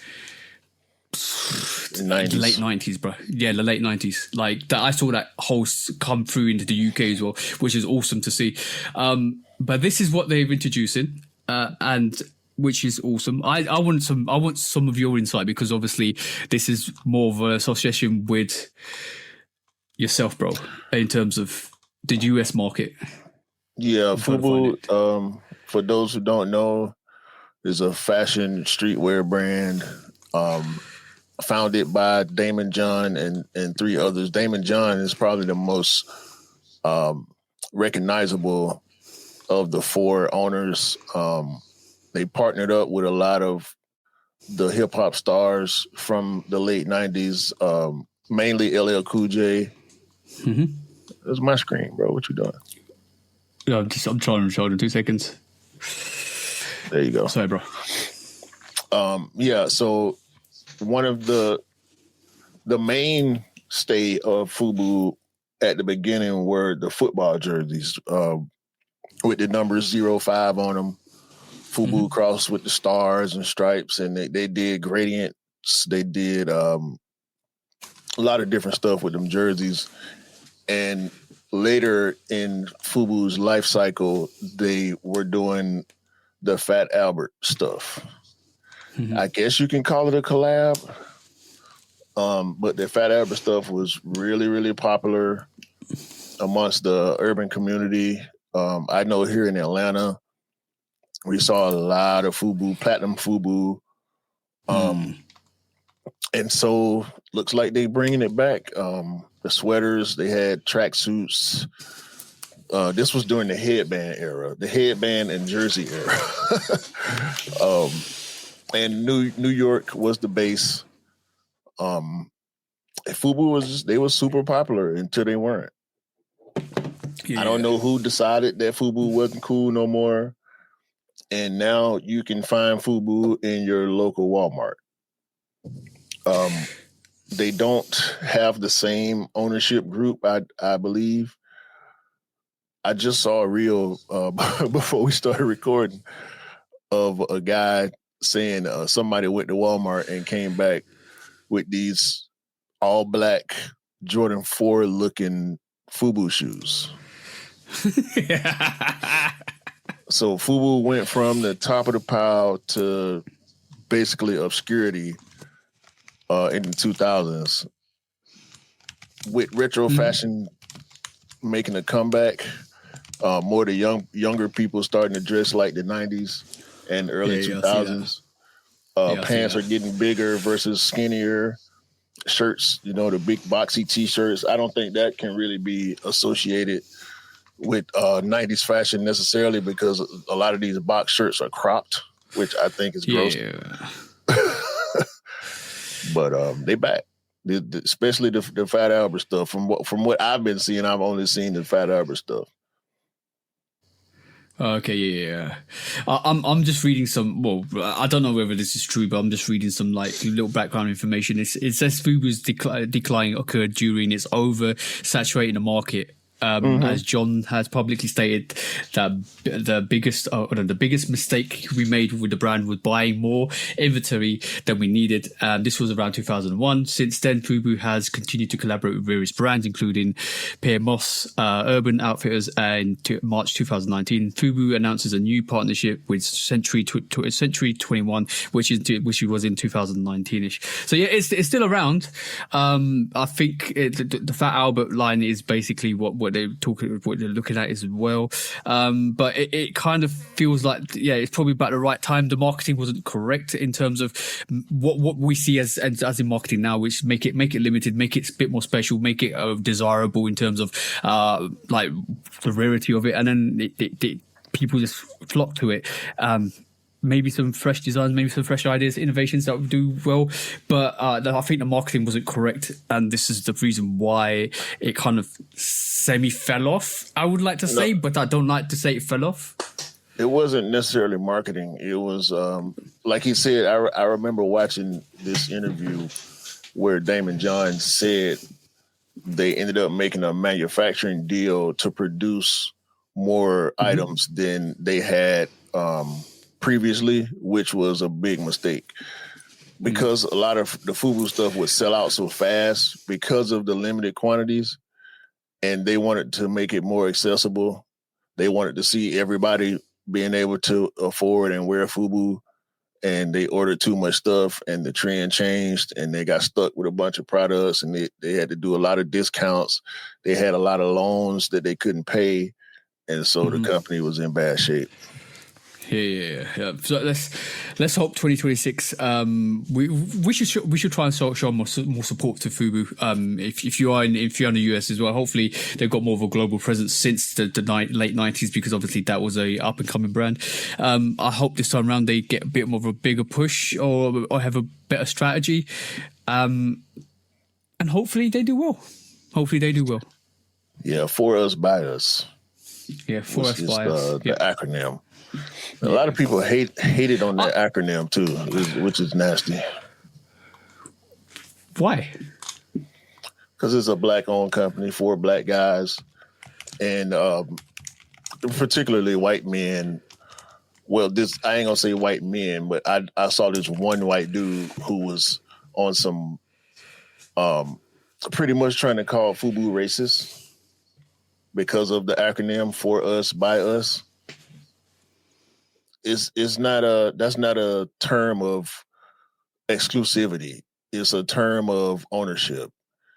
Yeah. We make these clothes for the hip hop culture, by the hip hop culture, is what that acronym really means. But that's the same thing as saying traditional African clothing, traditional Indian clothing, traditional any culture of clothing, like Japanese clothing, all of that stuff. That's basically said that is FUBU, bro. It's for us, by us, because it's culturally inclined to that culture. Saris are culturally inclined to the Indian continent, right? Like, what are we saying here, bro? Like, you can't be selective and say, oh yeah, that sword that you're carrying is for a knight. Yeah, but you can't have that. Because it's for us, by us, because that's that specialized thing that you're going to use. You should utilize on the field of warfare. That shouldn't be for us, by us. Even though I can't pick that up. That's stupid. Yeah, man, it's division. Just people being divisive and trying to create controversy and trying to stir up bad vibes for situations where it don't belong. Yeah, of course. Like, I Even like you gonna see a white dude wearing a FUBU shirt and tell him he can't wear it. No, that's not how it works. No. Look, okay, cool. All right, let me try to. I'm gonna try and be as how can I say this without being? That's like me telling you can't wear Jordans because Michael Jordan is black. That's how dumb that is. Thank you. Because like as an Indian guy, and my mum wears saris all the time, because she says she's an Indian lady. I've been brought around saris, and when I see somebody else from a different culture wear saris, because that used to happen back in the day, it made me proud to realize that my culture could bring something to somebody else. There you go. See what I'm saying? So that they find that something similar to what we go through and what we experience, so we can relate. We can break down those differences and barriers and have a conversation and say, this is what we do in our culture. This is how we celebrate this event. This is how we celebrate this event. Because, bro, like, that's how you be diverse. That's how you learn about different cultures. That's how you amalgamate all of this information from different continents and make it make sense. Right? If you can't do that, what are we doing? There's a big difference between, well, I ain't even gonna say a big difference. There's a thin line between appropriation and inclusion. Yeah. Of course there is. Thing is, if you can't, as a person, tell another person that they're appropriating somebody else's culture.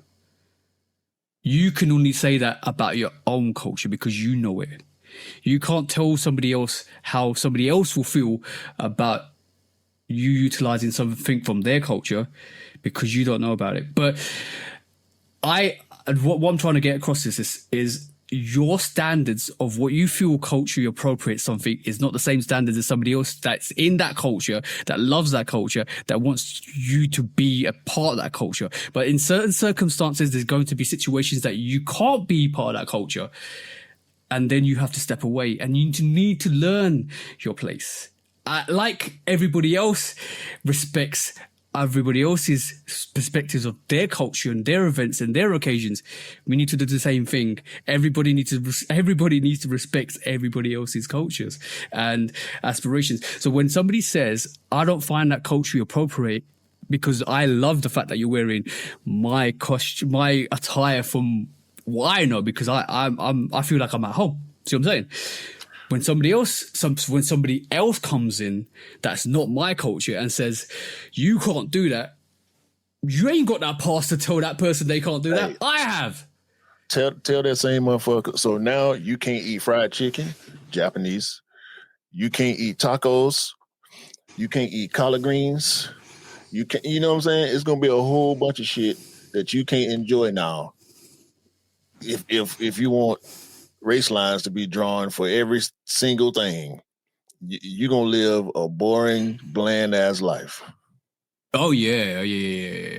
And I feel sorry for people like that. But by the way, that same motherfucker Taco Bell right now. I don't know. But by the way, there was something you said at the start of this podcast that triggered the memory. And now I have to say this because remember we talked about education is key and it's important to do your research and be progressive rather than regressive. Mm-hmm. I will tell you a situation when it's important to keep learning. So my missus told me yesterday, she came across a TikTok account. No names, no cases, no faces. She came across a TikTok account, and that TikTok account said, I went to my check to get my eyes checked out to get a new set of glasses. And the person said, I never knew that when somebody says go and get your eyes checked or go and get a prescription, it was prescription for the glasses. They actually thought there was medicine in the glasses that allowed you to see or clear your vision rather than reflections of contours of the glass itself to magnify. Yeah, that's what prescription lenses are, different levels of magnification.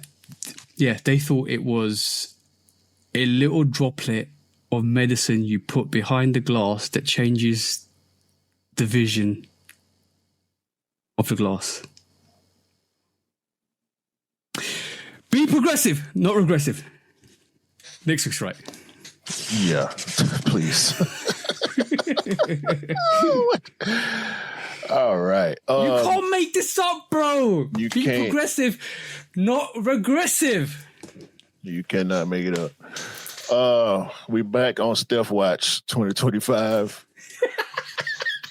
What's he been wearing this week? This will be round 3 of Steph Watch for us. And this week, he pulled out, I believe, the 2026 version of the Zoom Flight glove. Because if he had an old version, what I said last week about Steph already having this stuff in his closet is way more extreme. But we are indeed getting the Zoom Flight gloves back. Gary Payton himself came out and gave us clearance to take off with that rumor. It is true. Gary Payton is back with Nike, and hopefully he'll be involved in the ads. Maybe his son will wear this. I don't know who his son's signed with. Bro, you'll be really awesome if Curry signs for Nike and this is his first sneaker he wears on court.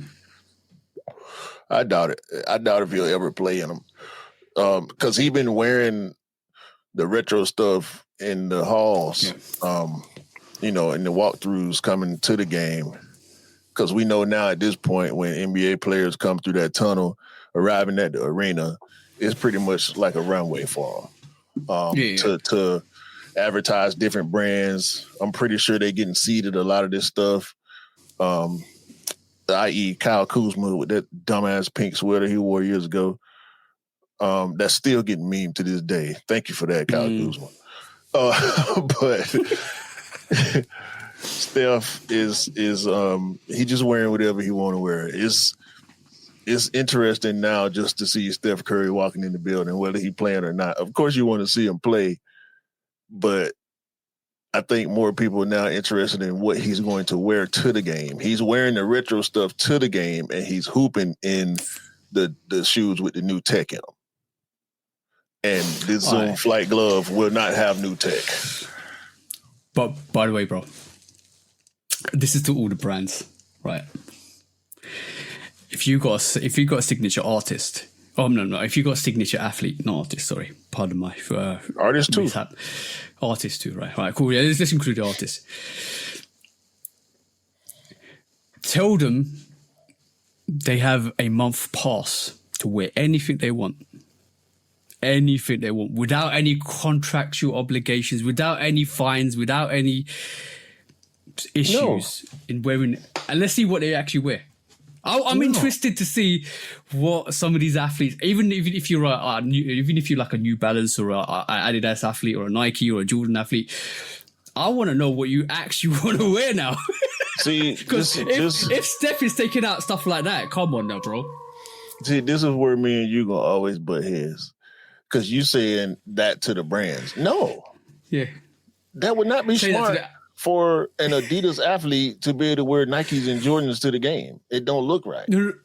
I know. It will never happen, but this is a question that never can get answered. I'm just intrigued to know what these athletes actually want to wear on court.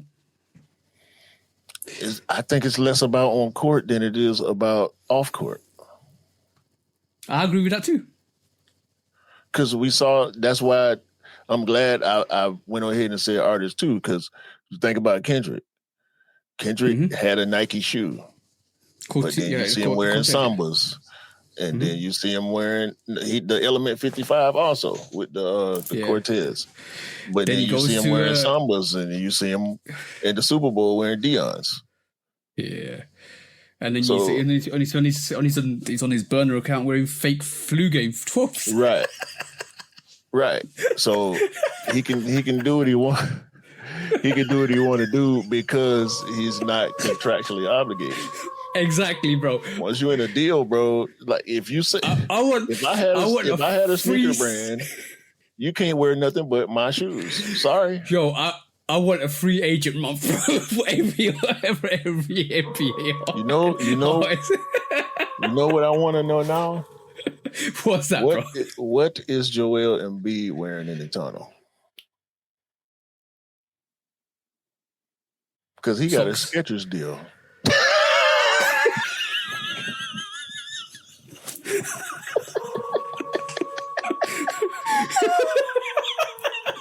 That might be the best take of the week, bro. Just wear socks, dog. Wear some hard bottoms. Some Timbs or something. Like, get out of here, man. Get bro, out of here. Yeah, I said that just before you said Skechers as well. What I didn't say last week was Skechers actually ran a promotion where the first 50 people to buy the Embiid shoes got a private experience with Joel Embiid. Bro, everybody from 1 to 50 who bought that shoe because they're a Sixers fan and a Joel Embiid fan. They don't want that shoe, bro. They don't. Yeah. Or you could wear the Snoop Skechers. Okay. But back to Curry Watch. Curry Watch. Because not only did he pop out with the Zoom Flight gloves on, but we got more news about why, or just another reason why he left Under Armour. Okay. So what was reported before was he was salty about them not pursuing or being able to secure a deal with Caitlin Clark. Yeah. Yeah, that wasn't as important and I completely understand why right now. Go on. Steph was pissed because Under Armour, what the hell? Under Armour could not secure a deal with AZ FUD. If you don't know AZ FUD, it's cool. You will know AZ FUD at some point in the near future. AZ FUD is a standout women's player for UConn, one of the toughest women's basketball programs in NCAA history. AZ FUD is a star. She got all type of deals. I went to her page and I just kept scrolling, and it was commercial after ad after sponsorship after commercial, and then I got to her podcast. Mm-hmm. Under Armour. Why? AZ FUD is already signed to Steph Curry's personal brand, not the brand that he got through Under Armour, but his personal business company, where he's running all his deals with other brands through his own company. Mm-hmm. Under Armour deserves to have nothing. Okay. It's probably, if I have no idea of who this women's basketball player is. You probably have more experience because obviously, Look at her. you wouldn't know it. Yeah, like you wouldn't know. She's already wearing the Curry brand merch at these different tournaments and functions because Steph Curry does a lot in the off season for youth sports. Yeah, bro. So he knows. How dumb do you have to be to not listen to this man and sign this girl?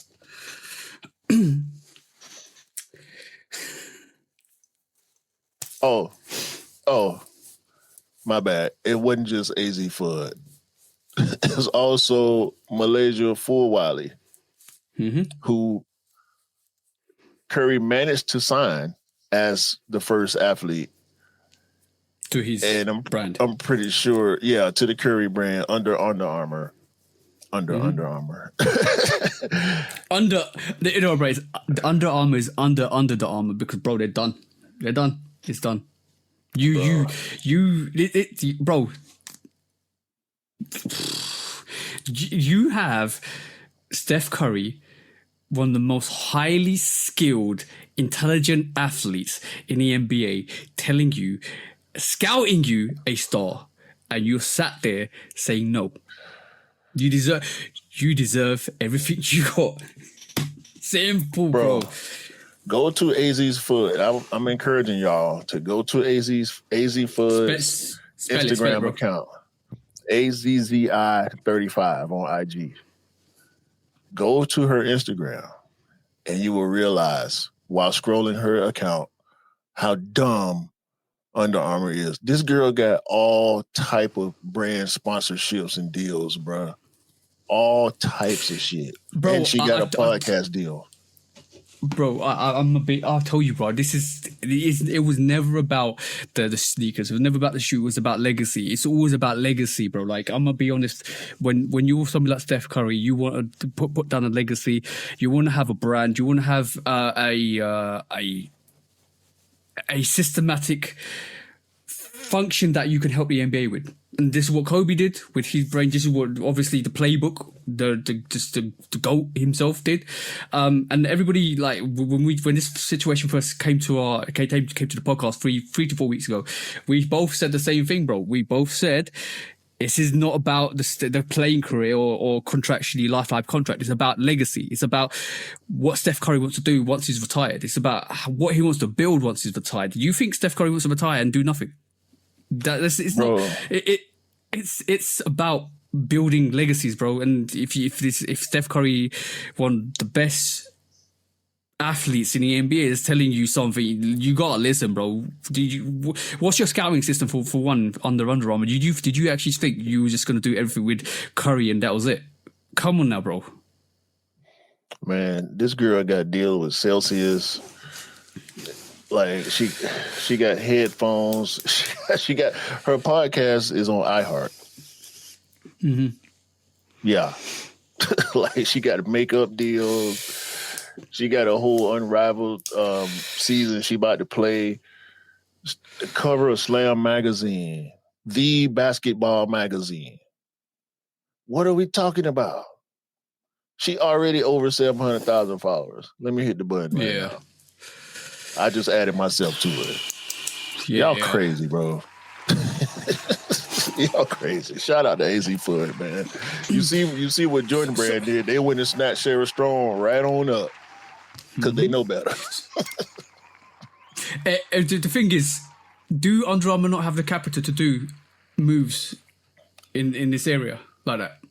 Maybe not. Or is it not to do? Is it more to do with what comes with it? Like, is it to do with the research and development of new tech that you need to develop your sneakers with? Is it the marketing? Is it how you going to organize all these athletes that are coming in that Steph wants to do? Are your organizers not big enough to or capable enough to do this? Is it too much investment? Are you buying too much of the pie? That's a lot of questions that Under Armour have to take. To be honest, thinking about it now, maybe it was better for Under Armour not to take that deal, because that would, weighing it up, are they going down a route that they might make themselves bankrupt by doing it? And that's the questions you got to ask. What was Under Armour's business model, and was it too much for Under Armour to take on what Steph wanted? And this is why Steph has left. Because bro, we're being too sympathetic to Steph without realizing what Under Armour as a company. Because bro, Under Armour is not Nike or Adidas or New Balance or we can keep going. Reebok, but Bud just won a championship, so I can't make it make sense, bro. Bro. Like, you know when you say you have one once in a lifetime moments, and they only come around every so often. This is one of those once in a lifetime moments. Once. That's the once in a lifetime. That's the Thank you. Yeah, that was a moment. That this right here. 7th of the 12th, 2025.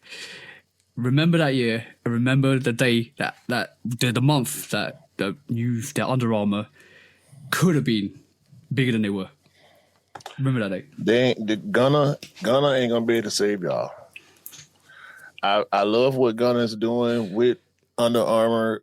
He's pushing fitness with the Wanna Run campaign. I don't know if he even wants a signature shoe. He got merch. Gunna, don't make no shoe with them, bro. Don't. It's not gonna work. So how far did The Rock get? The Rock got a merch deal. The Rock got like 4 or 5 shoes. Yeah. Yeah. I thought you got. We done looked at him on the pod before. I thought about buying a pair. Yeah, I remember that. Training shoes. Like gym shoes. The Rock is. Yeah, the Rock is not.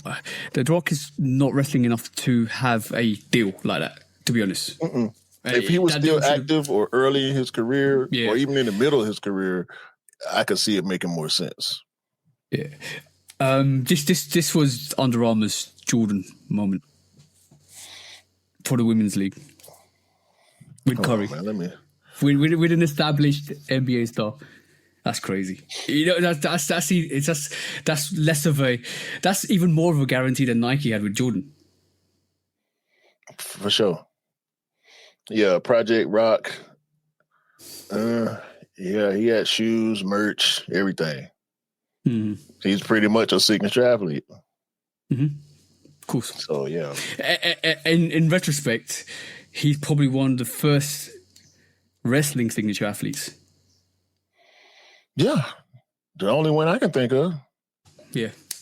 As far as sportswear is concerned. Mm-hmm.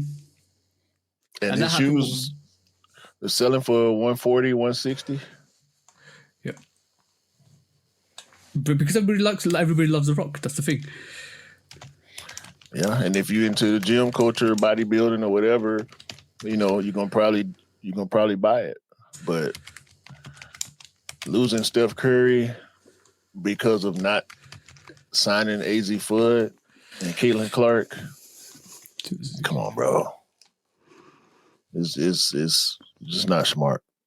Not smart business from Under Armour. Next quick strike. What you got?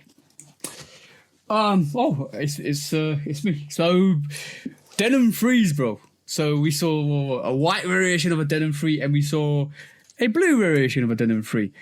I'll pull them up in 2 seconds. What's your thoughts on them? It's not a Denim 3. It's a Levi's 3. Okay. Thank you. I've been corrected. I was about to say that. But what's your thoughts? What's your first initial thoughts on them? I'm cool. As much as I love Levi's, I don't need no more 3s right now. Well, I mean, it ain't like they're coming out tomorrow, but from the pictures I've seen, definitely not interested in the white one for myself. No. It's a nice colorway. I think it's a sneaker dyer's dream come true. Yeah, it looks like there's pony here on the actual where the cement print normally goes. No, it looked like cement to me. Was it? You might be right. Yeah. Sorry, my bad. It's elephant print. Yeah. Oh no! Wait a minute. I see it. It looked like pony. You see it pony here, yeah? It does kind of look like pony hair. I hope not. It don't look fuzzy on the edges. Yeah, that's the thing. That's what's getting to me at the moment. This looks like a unique, different pattern. It doesn't look like it's got elephant. It doesn't look. Yeah, it doesn't look like it's got elephant print pattern on it. It looks like it's got some stroke, like more of like a softness texture to it. It does look like pony hair. I'm gonna be honest. But next up, you got the blue variation as well. This is all just off the mock-ups. I'm not done no research. I'm just looking at pictures at this moment in time. This is a sample. It's a sample. The white variation is a sample. The blue variation we also saw as well because Lil Yachty didn't he bring out the sample? Or this is Lil Yachty's Spike Lee. Hold on. No, it's just Lil Yachty showed off the. The white one. Yeah, with the white one. The blue variation was definitely shown by, what do you call it? Spike Lee. Spike Lee, yeah. Who is there you go. Giant hypocrite, I just learned. Yeah, that's the elephant print. You can see on the blue and you can see the elephant print clearly. Yeah, you could see the elephant print in the blue. I like the blue variation. The white one's too like, just white. It's just, I don't do sneakers just like that. To be honest, it reminds you of some sale 3s that came out. Was it the craft 3s? Yeah. The craft 3s, yeah. Yeah, with just a Levi's tag stuck on it. The blue ones are dope. The blue ones are hard. Kind of wish the back tab was red on the blue ones, like it is on the sale pair. What you mean, like they did with the Tinker Freeze, but where they had a red black back tab rather than having just a black tab. Right. The black does look good with the blue. I like it. But or that might be just a really, really dark blue. And yeah, I think it's blue. That's all blue. Yeah, it looks like it's more. It's just the angles. It's you can see the shadow kind of darkening that blue up. Because when I look at my my Levi's 95s in some pictures before I got them, you couldn't really tell if the midsole outsole combination was black or obsidian, and it turned out to be obsidian. So I think it's a good look. Yeah, it's definitely a good look. Like we'd have Denim 4s, we've got Denim 95s. We had Levi 4s, Levi 95s. Now we've got Levi 3s. We could see more. It's obvious. You don't even say it. Well, it took a while for him to come back around to Levi's. I like it. I love Levi as a company. And I just realized yesterday, because I wore my Levi's 95s, I just realized how much Levi's stuff I actually own outside of jeans. I got T-shirts, I got jackets, I got a Levi's coat that I wore last night. where I end up being hot. It was like 40 something, 30, high 30s, low 40 degrees last night. And in the ride to and from where we went, I ended up hot in that damn Levi's coat. So is it the Levi's coat I have is got this what would you call it? Fleece. Fleece. Mine is fleece. Fleece line. Mine is like cotton fleece in the line. It's boiling, bro.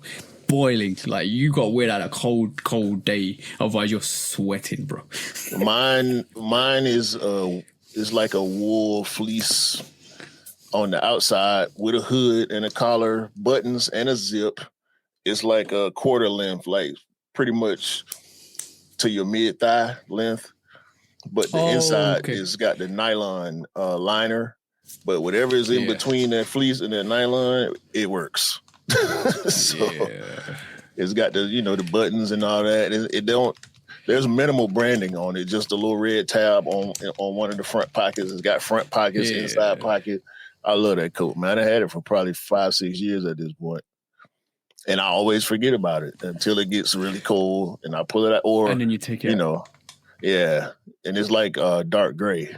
I really love that coat. Yeah. This is pretty much the coat I have. That. Okay. Oh, I know exactly the coat you're talking about. Is it the black one you wear all the time? No, the blue one. Okay. I always wear the blue one. That's the coat. That's the coat I just put on. Bang with the winterized force. Bang, I'm out the door. Right. Yeah, man. So that's perfect combo. Them threes, they gonna work. If what happened with the 95s is something to go on, at some point we'll probably see an all black one to go with the blue and the white, because that's what they do. That's what they did with the 4s, the blue, black, and white. They did with the 95s. So we'll probably see it with the 3s too. And I'm cool with it. I like them sticking with those 3 colorways and staying on theme. Blue, with white, the red black. tab. That's the traditional colors they do anyway. So blue, white, black, blank. It's good. You're good to go with that setup, which is great. Man. What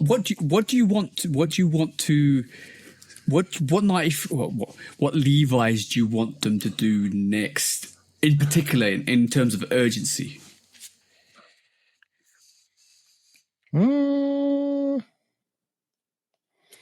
Probably another Nike, maybe Air Max 1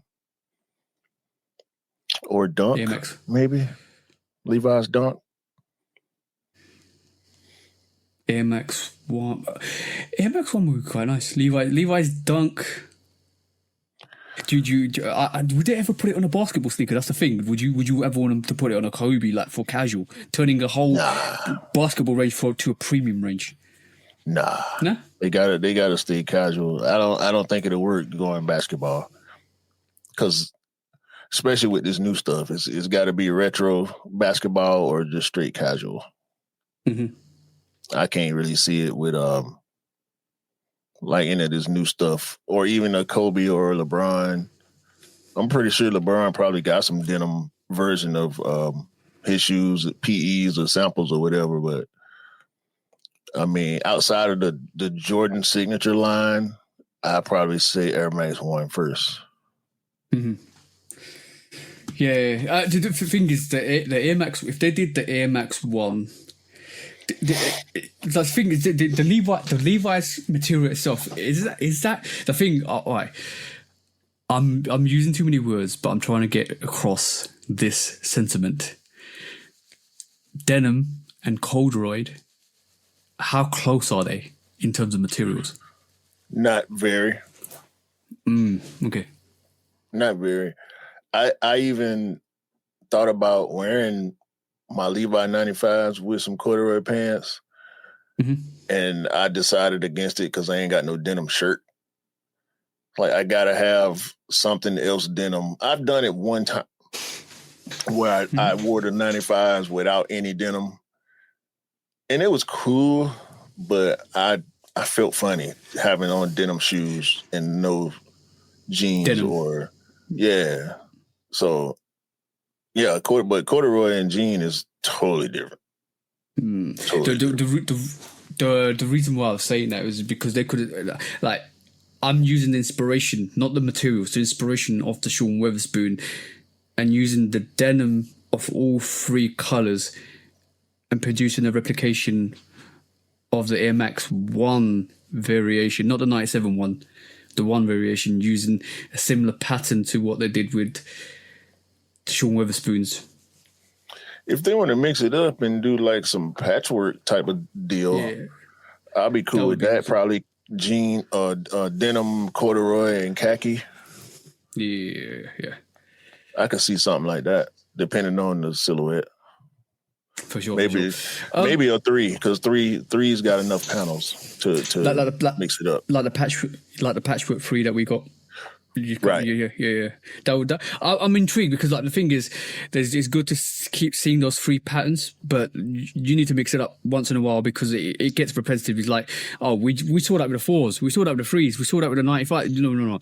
Just mix it up slightly. Just add a little touch to it and just give it a little bit of flair, and people will start to rotate to it. You need to just mix it up, just a little bit. Because my corduroys are Levi. I just bought some new Levi cargos last week, and majority of my jeans are Levi's too. So, yeah, I could see that happening. They could have made the sale pair khaki or corduroy, and leave the denim to the blue. Yeah, bro, there's so much you can do to it. Like, it's good to see that we're not only isolating in materials as well, because obviously you got nubuck, you got suede, you got leather, you got like all of the other like fabric materials you got, and neoprene. Just like if you got Levi's as a company that does denim, just go and experiment as much as you want with it, because you could create a whole casual line with this. Absolutely crazy. It'll be absolutely crazy. Yeah. Let's do one more. Let's skip to the last quick strike. Sneakers Code. You saw this week, didn't you, bro? Yeah, I ain't know how to feel about it. I still don't know how to feel about it. Do you, you know, I'm gonna tell you the best way to feel about it. Do you know what it is? Scavenger hunt. No. Yo, bro, that's a good idea. But you know what this is? This is a rebrand package, bro. This is the same old shit, different day, different story. It's exactly the same as what we've been getting for the entirety of the sneakers app.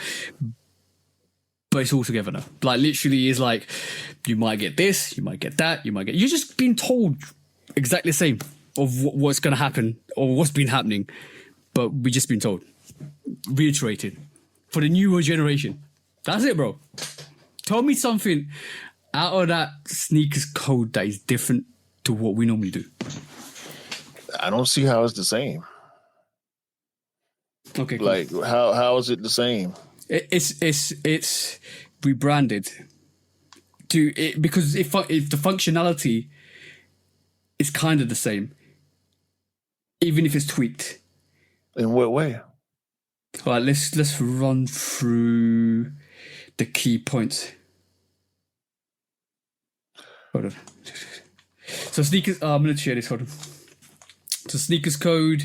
This is what we've been told in the UK, right? So this is what we've been informed. I don't know if it's different to how the guys in the States or different places. Same thing. All right, cool, fine. So so everything is not protected. So sneakers code is reserved for special launches, which tier 0 releases are. Act fast, code protected drops by time sensitive, which is exactly the same time sensitive. You got to be in there quick to get the stuff and stuff like that. Let's look at the key stuff. Clues can be hidden, swipe aways, scratch panels, stock, point areas where you go to location stash points. Is literally telling you exactly the same thing, bro. Is exactly the same thing, but it's just called sneakers code. I can't find anything that's different with this, that's unique with this, that we've been doing independently in different single releases. But what this is telling you now is yes, these codes are coming to your artists and your brands, and these will be hidden. Just like the breads in 2019 where you had to go back in and go and scratch the back panel to see the Air Jordan at the back to cop the sneakers. Exactly the same. So there's nothing in this that I can find that is different to what they normally do. This is just telling you that, yeah, this is it. This is a rebrand, bro. I can't find nothing that's different. The thing that's different is the code or the password. And they're integrating that into different release functions that they have used in the past. Now, do I think it's a good move? No. Do I think they're trying to curb the issues with exclusivity by trying to even the playing field, I guess. But I don't think it's smart because hype beasts are going to always find a way. Hype beasts will always learn the methods before the general public. Of course. It doesn't help people who don't already know how to cop unless they just stumble across it, not even knowing what the situation is. And this is why we've got the sneakers code on the sneakers app telling you exactly how to cop. That's the instruction manual of how to cop, what they're going to be doing. So rather than being like, I'll tell you my experiences when they had a sneakers app drop where you had to go and search the sneakers app. It was a sneakers day release. The first ever sneakers day release in the UK. You had to, I don't know whether you guys in the States ever got this. You had to go and search for a key word on the app, go and find it, scratch it, and go and search the sneaker. And that was for the restock of the Off-White 10 and a couple other sneakers that were super limited prior. That happened 2017, 18-ish. This is it. Simple, same thing as that. But what they've added to this is the code system. What happened on that release, bro, is all of the forums, all of the bots, all of the servers that were connected got all the codes. So when you went in 5 minutes later or a minute later, they were gone. That's going to happen. Okay. That's going to happen with this. Same thing. What you said is true. The people that know will know and will cop out. What happened with the Cortez release, bro? That happened this year. Exactly. But when you don't learn lessons, this is what happens, bro. And the thing is, the way this sneakers code is going, this is why I say there's nothing different. The reason why this sneaker code, the way this sneaker code is going, and the way it's going to be dropped, the way it's going to go, is going to upset a hell of a load of people, bro. And that's how you get the feeling back, by upsetting people. That's the honest truth. No comment. Yeah, sneakers code. All the same things before, but with a new name. Simple. It's not the same, bro. It's tweaked, bro. Bro, adding another building block to the same formula is the same thing, but you've just tweaked it. This is the tweak. Which means to alter. 99.99999999999% the same.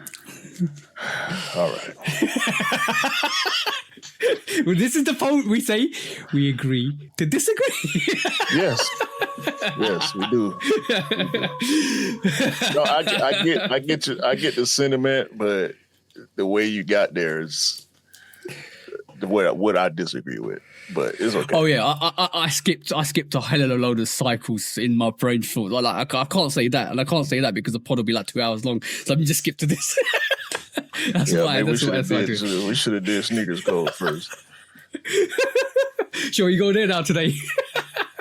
No. But I'll save my other one for another time. It ain't that important. Yeah. It's a good, I think it's a good subject. We'll cover it next week. I'll say that for next week. We gonna next week we're gonna be covering sneakers code until it's over. Trust me, we gonna cover it until it's over because it's gonna be. I don't think it's gonna last long. Just like remember, was it last year or this year where they had that whole band thing where they was putting blocks over the shoes and you had to click on certain things. Oh, yeah. This and that. And it's good. I think it's not going to last long. Just like the craft line. Oh, you mean the Zella? Okay. The 95? No. No, not those. Not those. This was like I can't remember if it was Sneakers Day or the band campaign or like they do little tricky, weird stuff like that all the time. I don't ever want to get caught up in something like that, trying to purchase something that I want. Luckily for me, most of the time when they do little weird stuff like that, it's not a sneaker that I want. So that's always my fear when it comes to this gimmicky stuff they do, is it's going to be something that I really want and I ain't going to be able to get it because there's something goofy attached to it that I don't understand or haven't researched or is outside of the norm, just like sneakers pass and shock drops. Like we got the timing down on that. We know how to get through it, how to get through the process and get to the products that we want. This little weird stuff they do, most of the time it don't last long. It's a fad. It's frustrating. So with businesses, right, and especially especially not footwear, but like clothing brands and stuff like that, they will throw you a unit or a product that isn't a trend to see if it's gonna sell, if it becomes a trend. This is what Nike and Jordan Brand do the best. They do like a crafted series. They will do like a variation series, reimagined series, like the Denim series as well. They'll do a series that's not a trend that will push out there, and they'll see, will it sell? What's the attraction? If it does well, like the Levi's 95, they'll drop another one, like the Jordan 3 Levi's that they're getting. And if the Jordan 3 Levi's as well, they'll drop another one. But until they see it stall, and then they'll kind of come off that. That's why we haven't seen the 85 range a lot.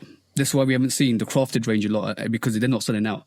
But you will see that maybe in 5 years when they'll say, "Oh, remember the crafted range? Well, here's another variation." It's just a trend. It's just a fad, bro. They'll drop something just to sell it, just to see how it's doing. They were dropping craft sneakers before they started calling them craft. Yeah, exactly. And then they called it craft because people were like, these are totally different. Like what? These are handcrafted because we handcrafted these specially because this is what. Yeah, exactly, bro. Like, come on. And then they leaned in too far and made too many ugly ass shoes and called it craft. And they leaned in too far with reimagined and started changing color hues and palettes. And did you actually think they was going to give you a whole range of Tinker Frees with a swoosh on it? It's a fad. It's something at a time and place that came out that you can remember, and it pays homage to the original design for some of the original sketches. It's just that's different though. Sneaker. That's a series. Yeah, it's a series, but a fad can become a series. Like if the craft series became really popular, it becomes a series. Like the Levi's is going to become a series. Yeah, it is a series because it's a collaboration. With Tinker, it might as well be considered a collaboration because of the differences that come with. Yeah, the differences that come with designs when you're doing collaborations, and then most of the time when the brands try to do it themselves without a collaborator, it falls pretty flat. Yeah, exactly. It's like the collaboration with Virgil. Same thing. But it's very interesting to see like how like the brands try to sell sneakers to you. But when something catches on, that's when they jump on it. That's when they will jump on it. 100%. And after the Levi's 95, this is why the Jordan 3 Levi's is coming out as well. And you'll see if the Jordan 3 Levi's as well. It was the Craft 5 that I was thinking about when we was looking at them Levi 3s. Yeah. Did I buy that same colorway? That all sale colorway. It almost looks like the Starfish 3 as well. Remember and this is my whole thing. The reason why I went to court last week was because you keep giving us stuff that's similar to other stuff, and when the stuff that we want comes out, we don't buy it. This is the reason why. That was my whole thing in court. Like, what do you think these denim Jordan 3, the sample that little Yachty pulled out, if it came out, do you think that would do well? Not that colorway. Okay. Not that colorway. Because Exactly. the 95s, the sale 95s sold out eventually, but it was the last colorway to sell. Yeah, because it was the last colorway to sell because people saw an opportunity to customize it to sell it. People. Mm-hmm. Or person. Persons. Customizers. Let's call them customizers. Yeah. Persons. Persons, yes. That's the one. Shall we go to sneaker court this week, bro? I ain't know if you had a case or not. I guess we can. I have. We can go. Let's go. When resale is too high. Damn resellers. Order. When hype beats go too far. These damn hype beasts. Order in the court. Order. The back door opens. Guilty. It's time for Order in the court. the sneaker court of public Guilty. opinion.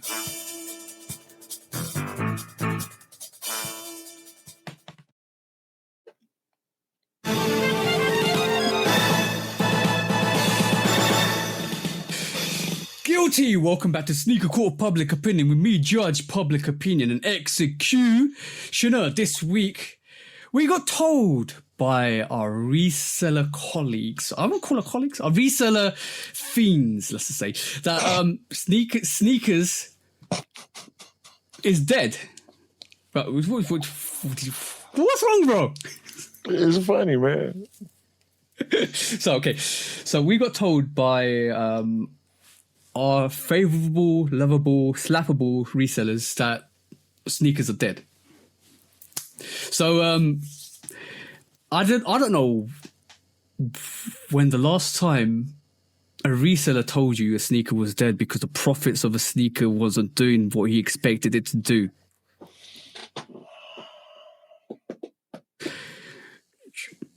I'm gonna be honest.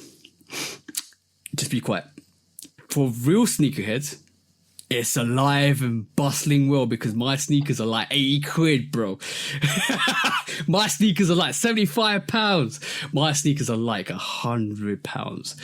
That's the beauty of the situation. So when you say sneakers are dead, sneakers ain't profitable to you, but I'm still wearing them because I'm still loving my sneakers. I'm still loving the fact that I don't need to pay full price on my sneakers. I'm still loving the fact that I can still buy two variations of the same sneaker for the same price of one sneaker that you trying to sell for like triple the price of that. So on that note, I'm glad resale is dead because sneakers ain't dead. I'm glad that you ain't profiteering no more.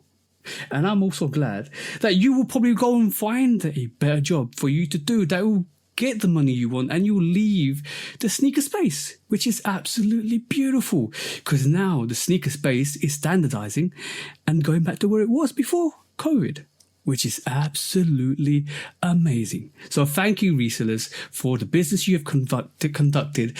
Now you can take a step to the left and jump out the plane because we don't need you here. So bye-bye. And that's all I got to say.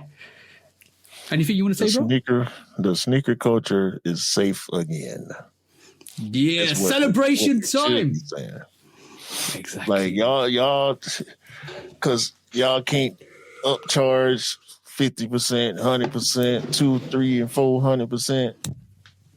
The game is dead now. Because you can't make no money. I love the fact that this custom SB is actually sitting right now. You can actually go buy this sneaker right now. This is probably going to go sale right now, right? And you can go and wear this absolutely magnificent sneaker for less than the price it was selling for eventually. So I must say this, it's a beautiful time to be a sneakerhead. I just hit the undefeated 95s. You know why? Because they did not sell out. Who mad? I ain't mad. I ain't mad. But big fat check, but you ain't getting the money you was getting during COVID, and I'm loving it. Thank you very much. Get a job. Bro. That one.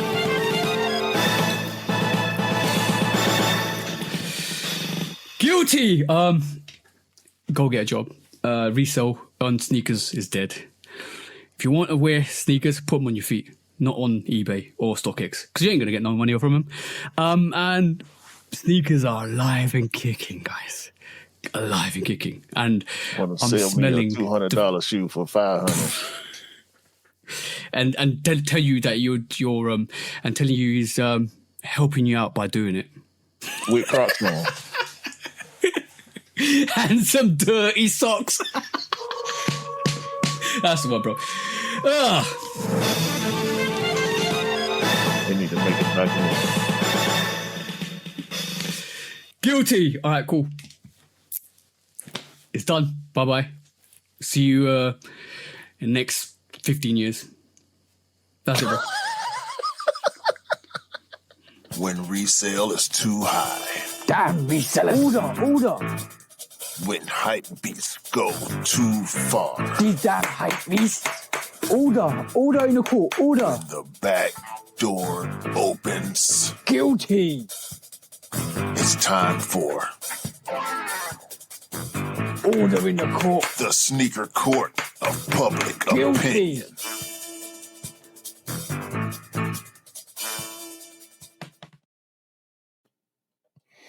Hey, let's do some discounts, bro. These people, boy. I swear. Hey. Okay. Hey. You can complain all you want, but you ain't going to change the situation. It is what it is. Sneakers is dead because you can't resell. Like that's oxymoron. Bro, that's the thing. When it got said this week, I was like, hold on. I ain't said it. Why are you saying it? But I saw a video from a guy who is a self-proclaimed OG who was echoing our sentiment. No, actually, sneakers is alive. It was dead when you couldn't walk in the store and cop. Yeah. Resale was thriving, and the game was dead because the people who actually putting the shoes on for fashion and function in some cases can't get the sneakers they need because a lot of the new tech stuff was selling clean out. Functional stuff. Let me tell you. Let me say something quickly before I forget it. Resale is a good thing to a certain point until it's not a good thing to when it goes past that point, and that point is when you don't see those sneakers on the ground. Where people can actually visually see that you're wearing them. So when you have 5 million pairs of Nikes and Jordan in a warehouse somewhere not being walked around, and people are starting to buy On Cloud and New Balances and Adidas's because they can't see any Jordans around. Yeah, that's the reason why it's happening. That's like 5%, 10% of the reason why it's happening because people ain't seen some of these Jordans around. Like, oh, whoa, where's that Jordan you got from? Oh, it's in Foot Locker. You can get it now. Well, I'm gonna get that. No, it's. Where's that Jordan? No. Where's that Jordan? Oh, I got it for £500. Oh, where'd you get it from? StockX. Oh, I can't get that. I'm gonna go to Foot Locker. I'll get a Superstar.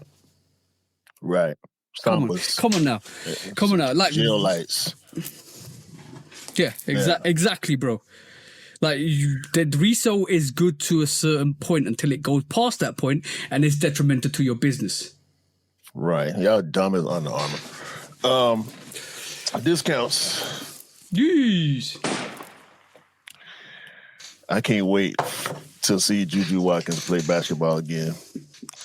But in the meantime, she's gifted her team, the USC women's basketball team, with her PE of the GT Cut threes.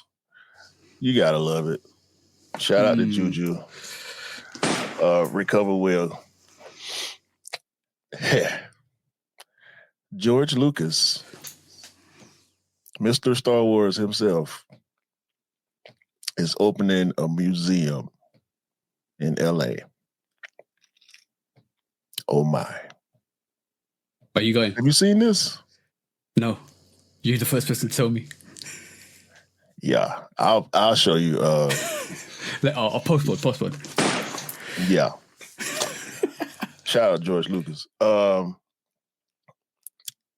the Creator, is closing the doors of his brand, LaFleur. He said fashion is his second love next to music. Mm-hmm. I foresee a Nike Jordan deal in Tyler's future. Mm-hmm. I don't know if that's why he's shutting down LaFleur, because he did a Converse collab with LaFleur. You got to go to an event he had out there. They invited you. Excuse me. Yeah. You got the shoe. It's Converse, right? Yeah, it's Converse. Yeah. So I was thinking, for some reason, I was thinking Puma.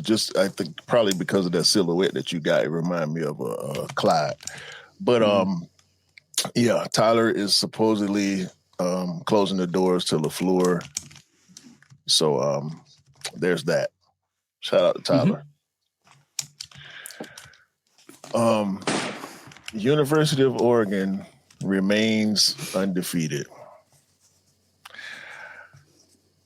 I don't know how UNC keep letting this happen. I guess it's because Oregon is the home of Nike and the alma mater of Phil Knight. I mean, Michael Jordan is who he is to the University of North Carolina.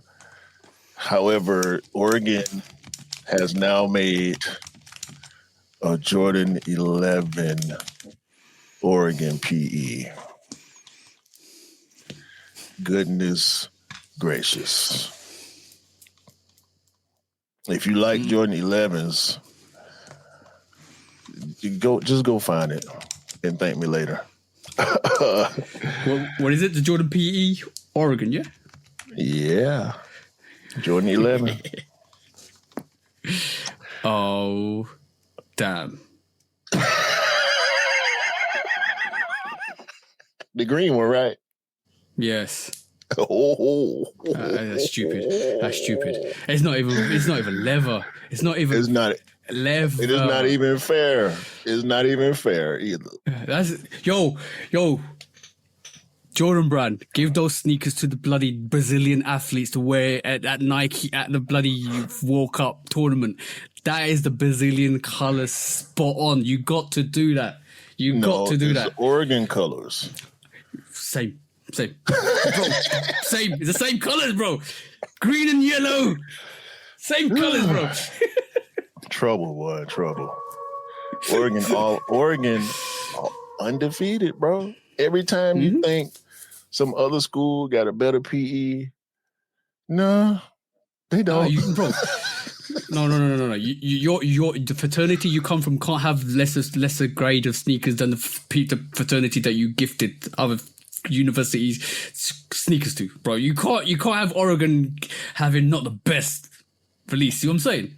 It's Phil Knight school. It's Tinker school. That's what I'm saying.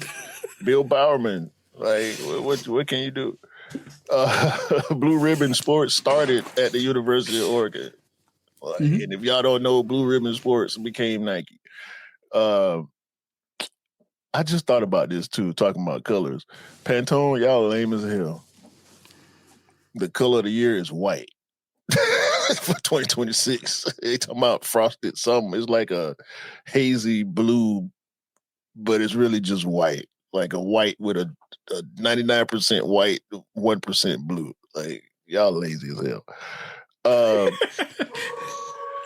Wu-Tang times Monopoly. Well, Wu-Tang's got Monopoly game. Yes. I'm getting that. And the pieces are not the regular pieces. We know how Monopoly collabs work.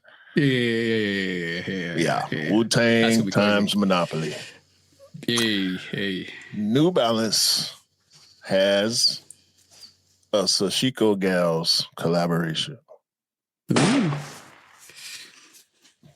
That's all I'm gonna say. Puma, All Pro Nitro ET collaboration. ET as in extraterrestrial. I was literally about to say. Yeah. He wants the phone home, yeah? Yeah. That ET. I knew I was about to say that. What does it want to phone home?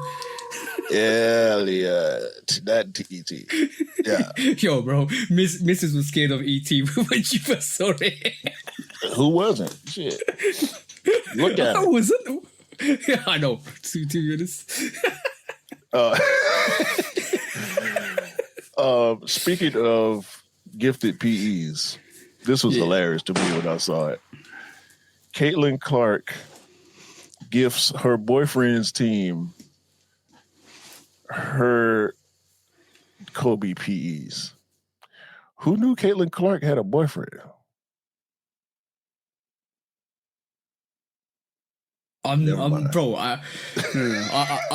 bro, I don't keep up with celebrities' relationships like that, bro. That's none of my business. Yeah.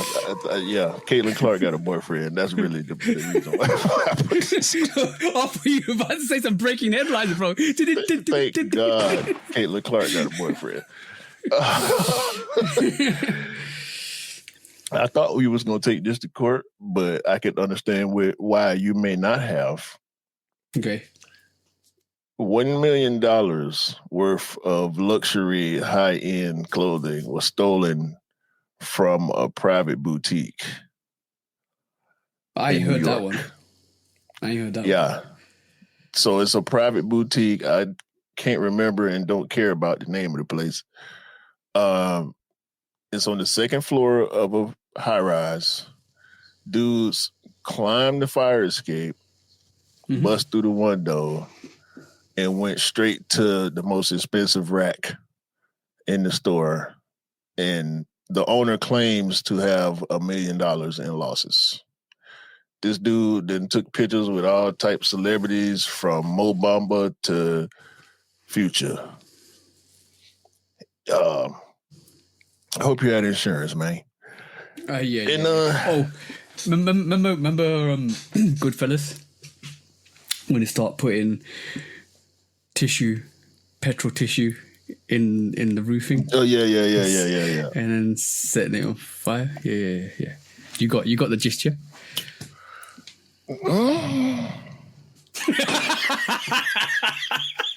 That's the weirdest sound I've ever heard you make, bro.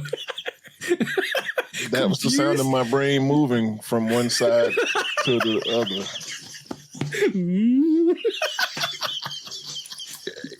Yeah, because you're confused and you know it might be true.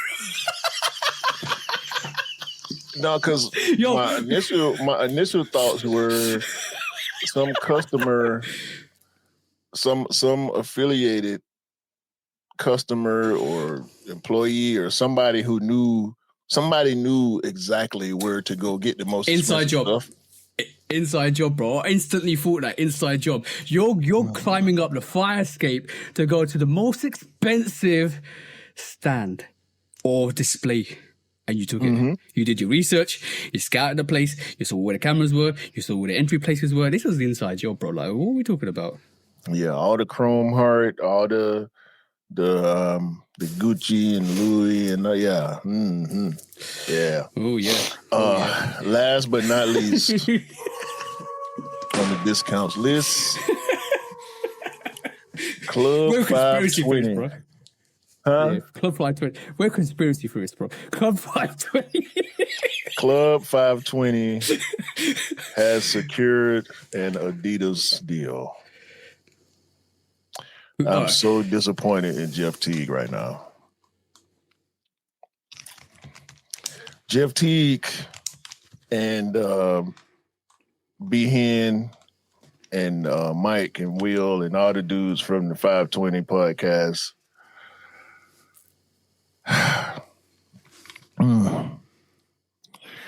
Jeff Teague's one of his catchphrases while recording the 520 podcast is, "Oh yeah, I just had these by the door," because they always reference what shoes he's wearing. Yeah. Jeff Teague is a longtime sneakerhead, NBA great, NBA player, Hawks legend, funny dude, real funny dude, great podcaster. He would normally wear Jordans or Nikes, and when it came to introducing him, because he would get introduced third, he would always, "Oh yeah, these the last shot 14s. They were sitting by the door. Oh yeah, these the Weatherman foams. They were sitting by the door." Everything, every shoe that he wears on the podcast, he always say they was just sitting by the door. Mm-hmm. You ain't got none of them damn Adidas you finna be wearing sitting by the door, bro. I need you to retire the sitting by the door catchphrase. But no, I know you won't. I know you won't. I hate it. Nike, y'all dropped the ball. Y'all let Adidas be the first sneaker company to sign a deal with a podcast. So what y'all can do to fix it? I knew you were going to say it. I knew you was going to say it because I was thinking it, bro. what y'all can do? You're such an idiot. What y'all can do to fix it is get your own podcast division. And guess what? It won't cost y'all much. It won't cost y'all much at all. Just a few pairs here and there, you know. So, you know, it ain't got to be no big bag attached to it or nothing like that. You know what I'm saying? Just, you know. Yo, bro, Nike, just give us a sponsorship, nothing else, and I'll make it work. That's what I'm saying. I don't need nothing. We will not resell the shoes. We gonna put them on feet. Bro. Give me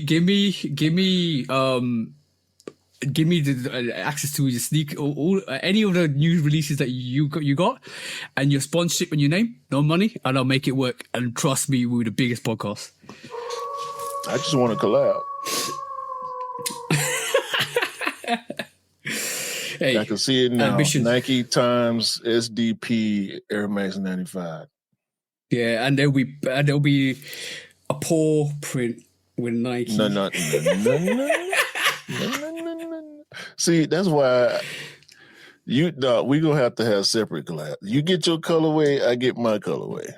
Yo, bro, it's gonna be crazy. I'm not even joking. Yeah, we our ideas will be too stupidly different.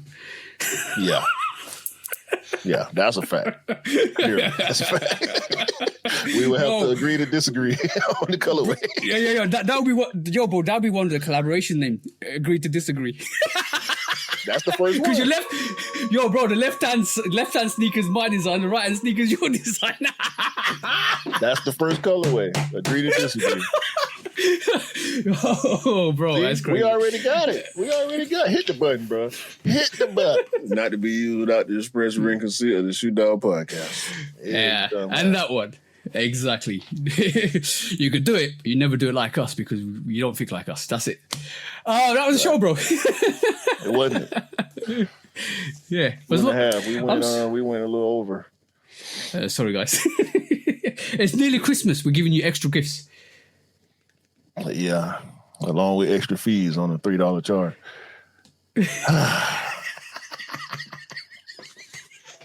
All right, cool it, bro. That's it, man. We appreciate y'all. Y'all hit all the good buttons, man. Subscribe to the Patreon. Subscribe to the Shoe Dog Podcast Patreon. Go, if you got Discord, go to the Shoe Dog Podcast Discord. We much appreciate it. We can't take over the world without y'all here, especially the bros. I still ain't got on y'all the way I was supposed to. But 2026 is a new year, bro. It is.